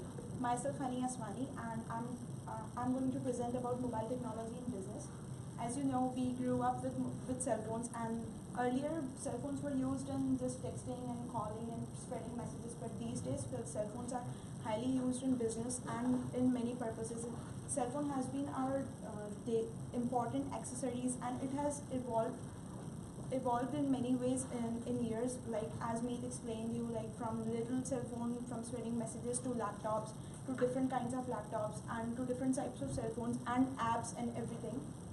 which have made the business very successful and easy to communicate. You can communicate with anyone being in any part of the world so easily. You can connect with them. You don't need to go anywhere. You're not tied to office. You can be at your place and you can do your work with with cell phone in your hand. You can be on holidays and still do your work. You can still satisfy your family and still you can do your work. So business strategies has evolved immensely in many past years. Due to business, the workforce has expanded in various ways. Like if we have to do international trade, we don't need to go in different country. We just can, as Greg showed us that thing in N building, we can do that type of presentations. We don't need to go there, and we can present our skills to them, and they can take their business decision depending on them. And business has changed the way mobile technology has changed the way of business, because for customers nowadays it's so easy to pay easily, and like it was never in India, but in Canada I've seen one thing, the scan. If you can scan the mobile and you just need to tap your card and everything, and the payment is done, the amount they show. Let's take a look at how mobile technology has been driving business communication, improve customers' experience. The example I have given about the payment and cash everything, that customer can easily pay. It is not time consuming and everything. It has become so easy for customer. And enhanced collaboration with colleagues. Like we can collaborate with colleagues so easily, and meetings and everything is done by emails. You don't need to send messages and wait for them. You just have to email them, and that's all. Your meeting is fixed for business. And optimized operations, like we are presenting a slide here. In business, if there was no slide presentation, it will be so hard for you to explain what are you trying to explain. Like this, you can explain with your with images and everything. And now I would like to cite an example, like for scenario of the day. As we all are familiar with everything in like business scenario. Like when we wake up, we have set the alarm, and we get up and we shut off the alarm, and we check our to-do list, like what we are supposed to do in next few hours, and what is left and what is pending in our work. And as we get dressed, you check the organize on your tablet, which reminds you the work you have to do today. Then you will oversee a new project in the field, and on your way to the site, you stop at the Starbucks to pick up the coffee which you ordered online already. And when you get to the site, you log into the company network to access the project information that team needs. See, this image clearly shows that it has the access to one person, but it is cloud computing, that you can when I type the data here or I send some information, you are gonna get that so easily. I don't need to call you again and again. I just need to type you, and you'll have the data. Mobile technology for business has greatly changed, enabling workers to stay connected to the central office while they fulfill their tasks in the field. And mobile technology in business is compulsory accessory now. Without this, business are gonna be so tough. This has made business so easy. Thank you. Thank you, Annie.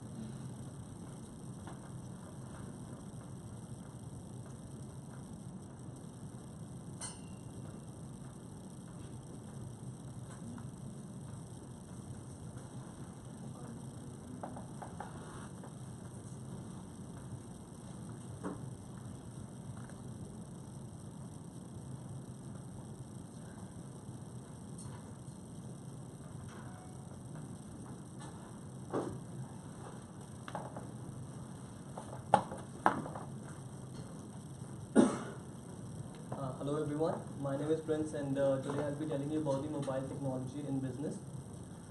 So I hope everyone did well for the stats exam, and all the best for your results. introduction about it. As all of us know that mobile technology is exactly what it literally means, that you can do plenty of stuff with the devices that you can carry all around. And this technology has grown a lot with the time. Shrinking the globe.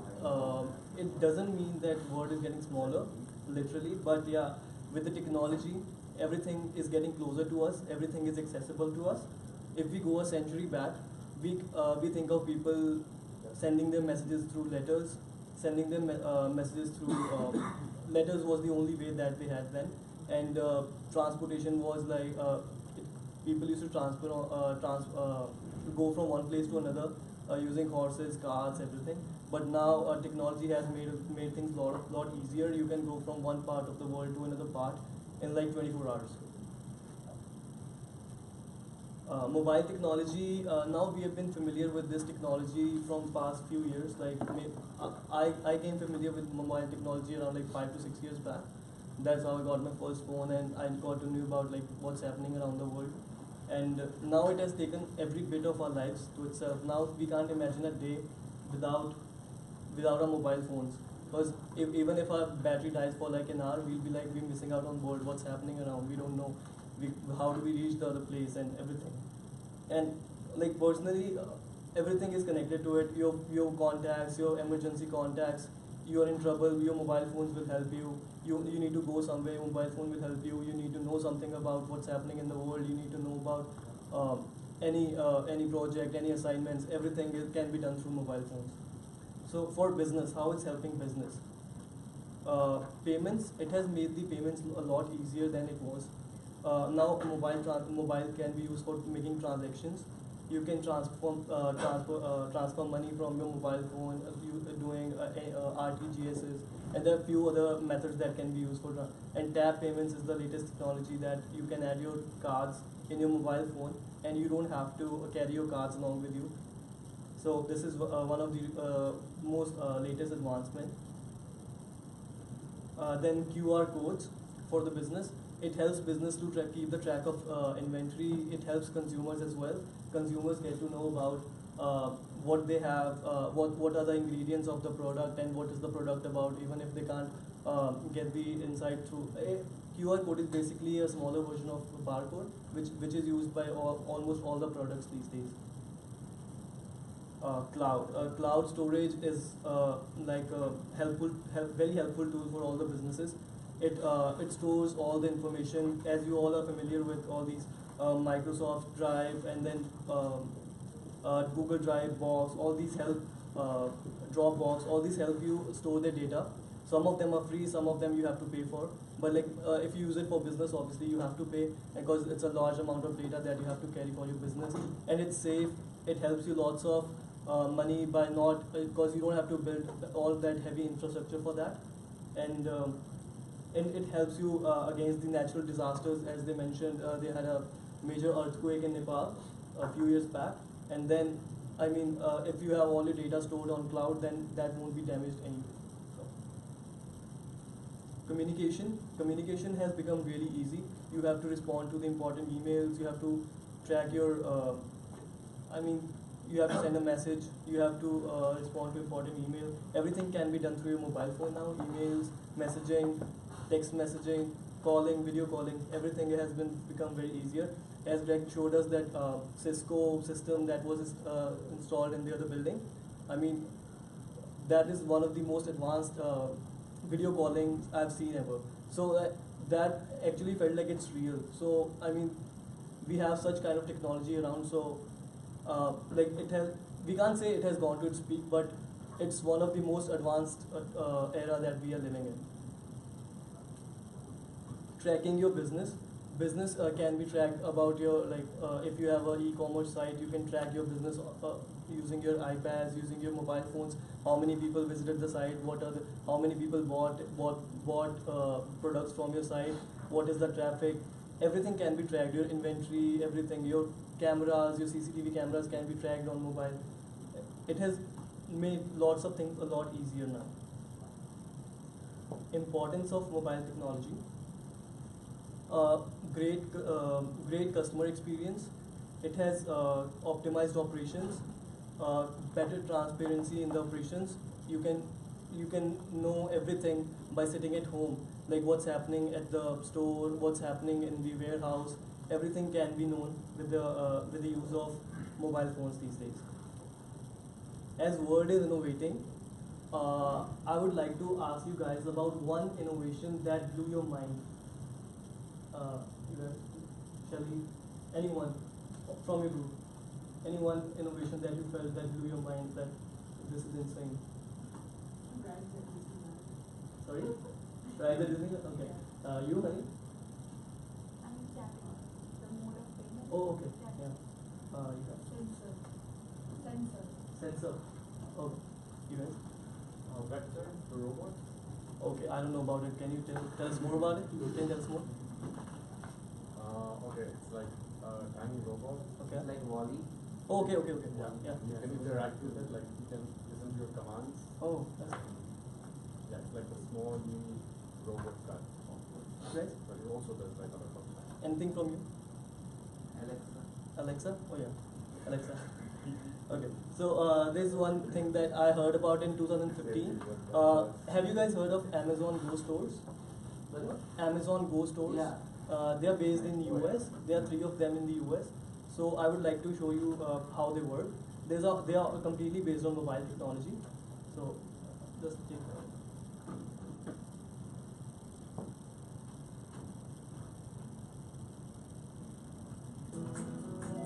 4 years ago, we started to wonder,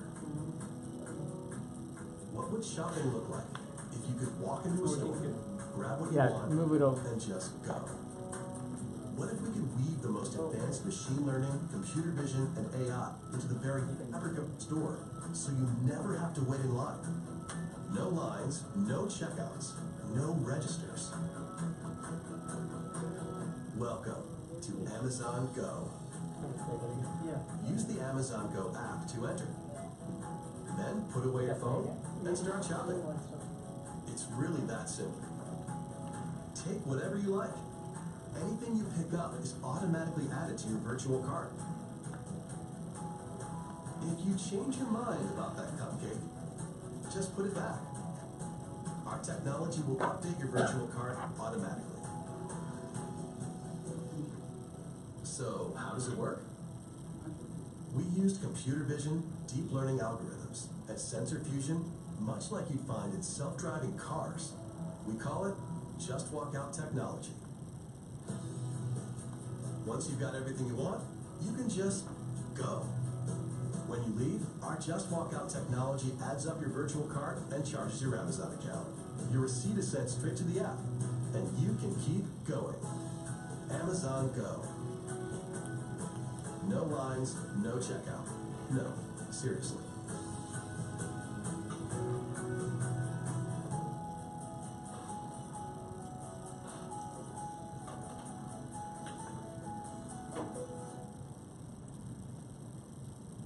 So I would like to conclude that mobile technology has taken every bit of ourselves. Earlier it was a big thing for the bigger organizations, large organizations, but now we need mobile technology even in smaller businesses. It is used everywhere to grow. It is very important for everyone now, even for the better customer experience, for the better insight of the business, what's happening around. I think mobile technology has taken us over. Thanks, Prince. Hey, how about a chocolate break before Bina goes on? Shelly's been waiting for this one.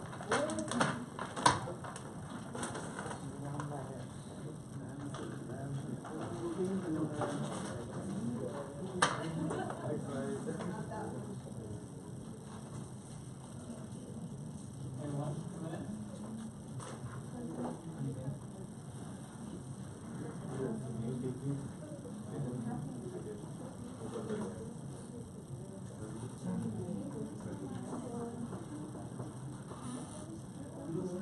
Yeah, let me have that right now.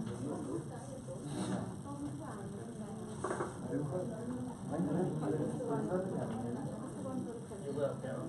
Anybody else? What,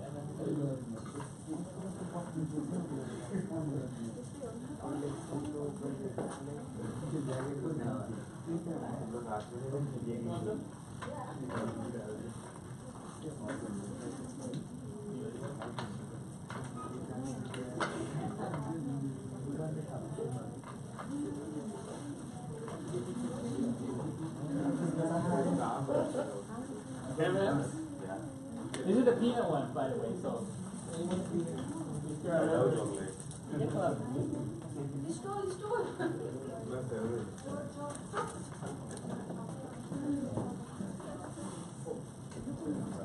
Yeah. I have 25 cents. I have put them in the machine. It gave me 200. Okay.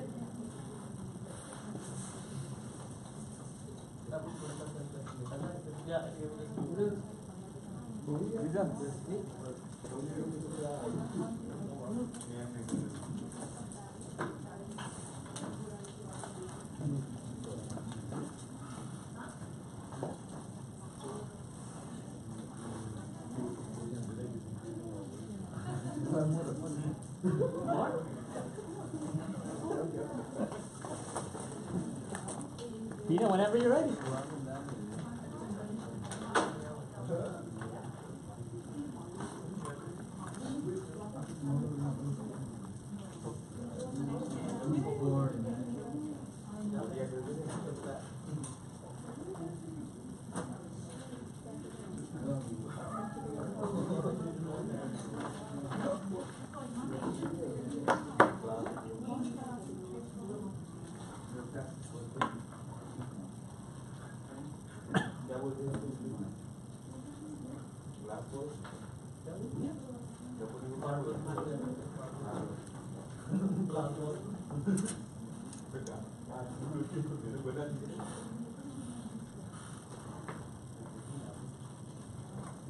Good afternoon, everyone.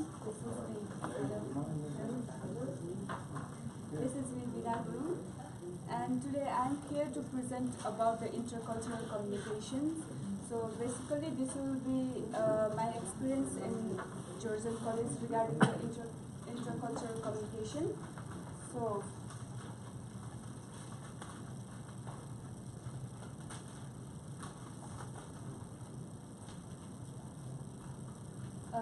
The first time when I came to Canada, this is what happened to me. I was like literally blank. As Nepali is my first culture, and Gurung is my first language, and Nepali is also my second language. And when I came to Canada, Canadian culture was the second culture for me, and English was the third language for me. So it would be like when I came to Canada, I felt like that. I wish these people would talk to me as the way I do, because I don't know. I don't understand what they are saying. Like I don't know how to respond them. I was like just saying yes, no. So I wish that these people would talk to me the way like I do, because if they would talk to me like I did, then there wouldn't be any miscommunications between them and me. But I know that this won't happen, because the world is so diverse, and so the culture is, and the way people that communicate too. So I need to change myself, not the world. Now, before moving to the definition, now I would like to go with the definitions of intercultural communication. Intercultural communication is a verbal and non-verbal interactions between the people from different cultural background. It is like a people interacting with the foreign people. So it is not related with only the language. Intercultural communication is related with understanding the social attributes, the way that people think, the way people understand. Overall, it is understanding with the overall body language, tone, and the overall culture. So, basically, my topic is like my experience in about intercultural communications in Canada, especially in Georgian College. So, I still remember the first class when Miss Kelly she came to our class, and she was providing information about us like this and that and this and that, and I was like, what she is saying? I don't get her accent, and like I would be like smiling and shaking my hands, yes, yes, and after she leave the class, I would be asking to my friends like, what actually she said? I didn't get her. Like, so no offense to Kelly, but this is my own problem that I don't get her accent. Besides that, I used to confirm that I used to ask to my friends, did you get her accent? And some of them were like, no. Then I would be happy because they also don't understand. So, like in the initial phase, like even I couldn't understand Linda's tone, Linda's accent and Michael's accent. But Linda, I'm okay with you now. But Michael, I still don't understand. So, like regarding my Indian friends, like I can understand you because yours and our cultures are similar. So before coming to Canada, like many things I need to understand, like the culture, like personal space that they need, and we can't touch anyone without that consent. Like I also remember that I touched one guy like this and said, please, your bag is open, close that. Then later on one day I knew that you can't touch with anybody without their consent. So overall, I'm still in learning process regarding the intercultural communication in Canada. Regarding my personal experience, now I would like to ask you people some questions regarding this. You can see there, the one person is sleeping there. No, before this I want to go with the background of this advertisement. This advertisement was done by the Coca-Cola in Middle East Asia, and you can see the person is sleeping. Then he is sleeping in the desert, and then he drink Coca-Cola, and then he is running. So this advertisement, rather than increasing the sales of Coca-Cola, it decreased the sales of Coca-Cola in Middle East Asia. Do you know why? Like they want to relax. They don't want to run. Yeah, she's right. Like they studied that they thought that the person was running, and then they drank Coca-Cola and they fainted. Like it was because in Middle East Asia they read from the right side. That's why. So even business makes mistakes in regarding intercultural communication, and even one Australian airplane company made a mistake. Like they made a plane and named as a emu, which is a native bird of Australia, but it didn't work for them. Why? Yes, because emu doesn't fly. That's why. So be careful. So this is all like overall we may encounter people from different backgrounds in our business life and social life. So we need to be ready, otherwise we may be like lost something or we may be confused. So it is better to learn some of the interpersonal communication. So this is me that I am in the learning stage to communicate effectively. Thank you. Thank you, Bina. How was my accent, Bina, when you? And they are married,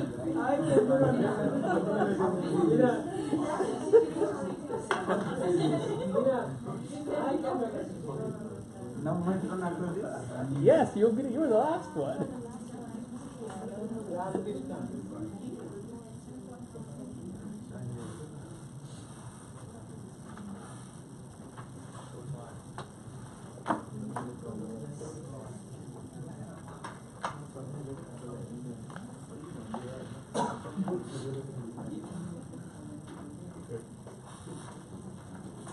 Hello everyone, my name is Manila Casey. Actually, I used to be Manila. Now, after coming to Canada, I've become Manila with an accent. So, hello everyone, my name is Manila Casey, and today I'm going to present on the topic resilience, the power to cope. So, whenever I hear this word, there are many quotes that comes to my head, but the one that motivates me and reminds me of something is this one by the Chinese teacher. It's basically a Chinese quote that goes like this: our greatest glory is not in never falling, but rising every time we fall. This is kind of motivational and a reminder to me that life is life. Life goes on, and life is bound to have some ups and downs. It's like a roller coaster. You can't always expect to be successful. So you might come up with you might face some failures. So the main thing is that how you cope with such failures or such hurdles. Whether you let the situation take over you and tear you apart, shatter you, or it can be the other way around. So resilience is all about the power to cope up with such situations like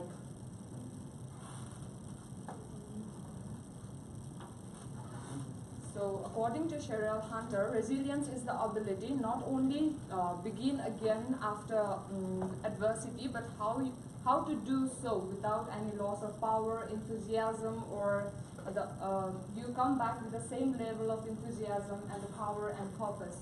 So it's basically the individual tendency or the quality to bounce back after the adversity or trauma or stress in your life. Like Lee Zones explained, there are 3 types of resilience. The first one is the inherent resilience. That means it's a natural resilience that we are born with. It is said that this sort of natural resilience offers a great deal within children below the age of 7. Like consider that they did not experience any sort of trauma in their life. And the second one is the adapted resilience. That means you face some situation and you learn from it, and on the spot you learn how to manage the stress or cope with it. Like the example of this would be like our situation right now. We have our stats exams to be, we had our stats exam that we had to prepare for. But instead of crying or complaining about the situation, we prepared for it, we did well, I hope. So that is the example of adapted resilience. And the last one is the learned resilience. That means like it is built over time, that you learn from your past experiences and you generally use it when you face some sort of similar situations in life. So what are the attributes of resilient people? The first one is the positive image of future. Resilient people tend to believe that you will eventually succeed in life. Like no matter they are well known, they acknowledge the situation, they are well known about the situation, but still they're hopeful about the future. Like whatever the future holds, it's gonna be good. And next thing is like they have the desire to achieve the goals. They have their goals set. They are working on their goals, and they know where they stand, and they have everything sorted, and they believe that eventually they'll succeed. So they have desire to achieve the goals. And next is they're empathetic and compassionate. Resilient people, they generally maintain good relationships with people, but what they do is they do not let their opinion affect themselves. Like they do not lose confidence, thinking like if Chris has an opinion about me like that, like I do not look good or something. That doesn't. Being a resilient person, that's just an example, Chris. So I don't let it lose my confidence on me, like so that way. And the last one is empowered and confident. What resilient people are confident because they know that every situation is temporary. They know that it can't rain every day. The bad situation will pass. So that way they acknowledge the situation, they learn from the mistakes, and the important thing is that resilient people has the tendency to keep moving forward like a boss. So how do we develop this sort of resiliency? The first one is that you view yourself as a fighter rather than being a victim. Like, some people are like crying over everything, like why is it's always me? Why am I the only one in this situation? It's not all about you're not only the one who's the victim of luck or time or something. Everybody here faces some sort of adversity or trauma or stress. So instead of viewing yourself as a victim, you can view yourself as a fighter. And in fact, there's a song, what doesn't kill you makes you stronger and makes you fighter. So the other thing is that you need to embrace change. Like, we cannot control change. It is inevitable. You know, we cannot postpone or prepone change. So the main idea is to embrace it. After all, like, even after coming to Canada, I cannot expect people like Bina did to speak to me in the same accent I did back home. So, you know, trying to cope up, trying to adapt to the situation makes me resilient. And another thing is that develop strong relationships. Like, every one of us here has something new to share with. Like, Sally might have different experience, or Meet might have different experience. That might help me to cope up with some sort of situation that I might face in the future. So it's very important to build strong connections with people to be resilient. And another thing is that you develop interest or hobbies. You know, developing interest, some sort of interest or hobbies like painting or dancing or singing, even if you can't, will help you be focused on that sort of things and forget about the bad situations you have. And last is journaling. Actually, this is whatever journaling helps me personally, because it's easier these days. Like, you don't have to carry your notebook or pen and just write it down. You can do it in your phones. So journaling helps you, like, expressing your thoughts that you cannot express with people. Like, even if you're angry at something, angry at somebody, if you can't express your anger to them, just write it down. So, you know, that way it helps you to develop resiliency. And last, I'd like to summarize my presentation saying you can't stop the waves, but you can learn to surf. So be courageous, go explore, make mistakes, learn, but make sure that you be you. Thank you. Thanks, Nila.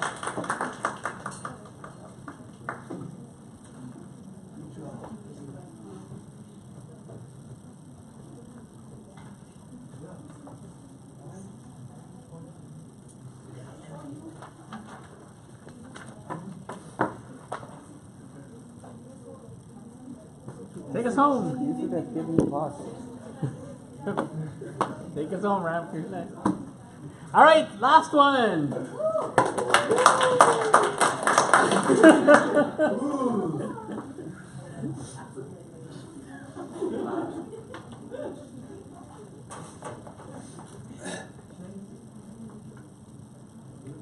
Hello everyone, I am Ramesh Sakade.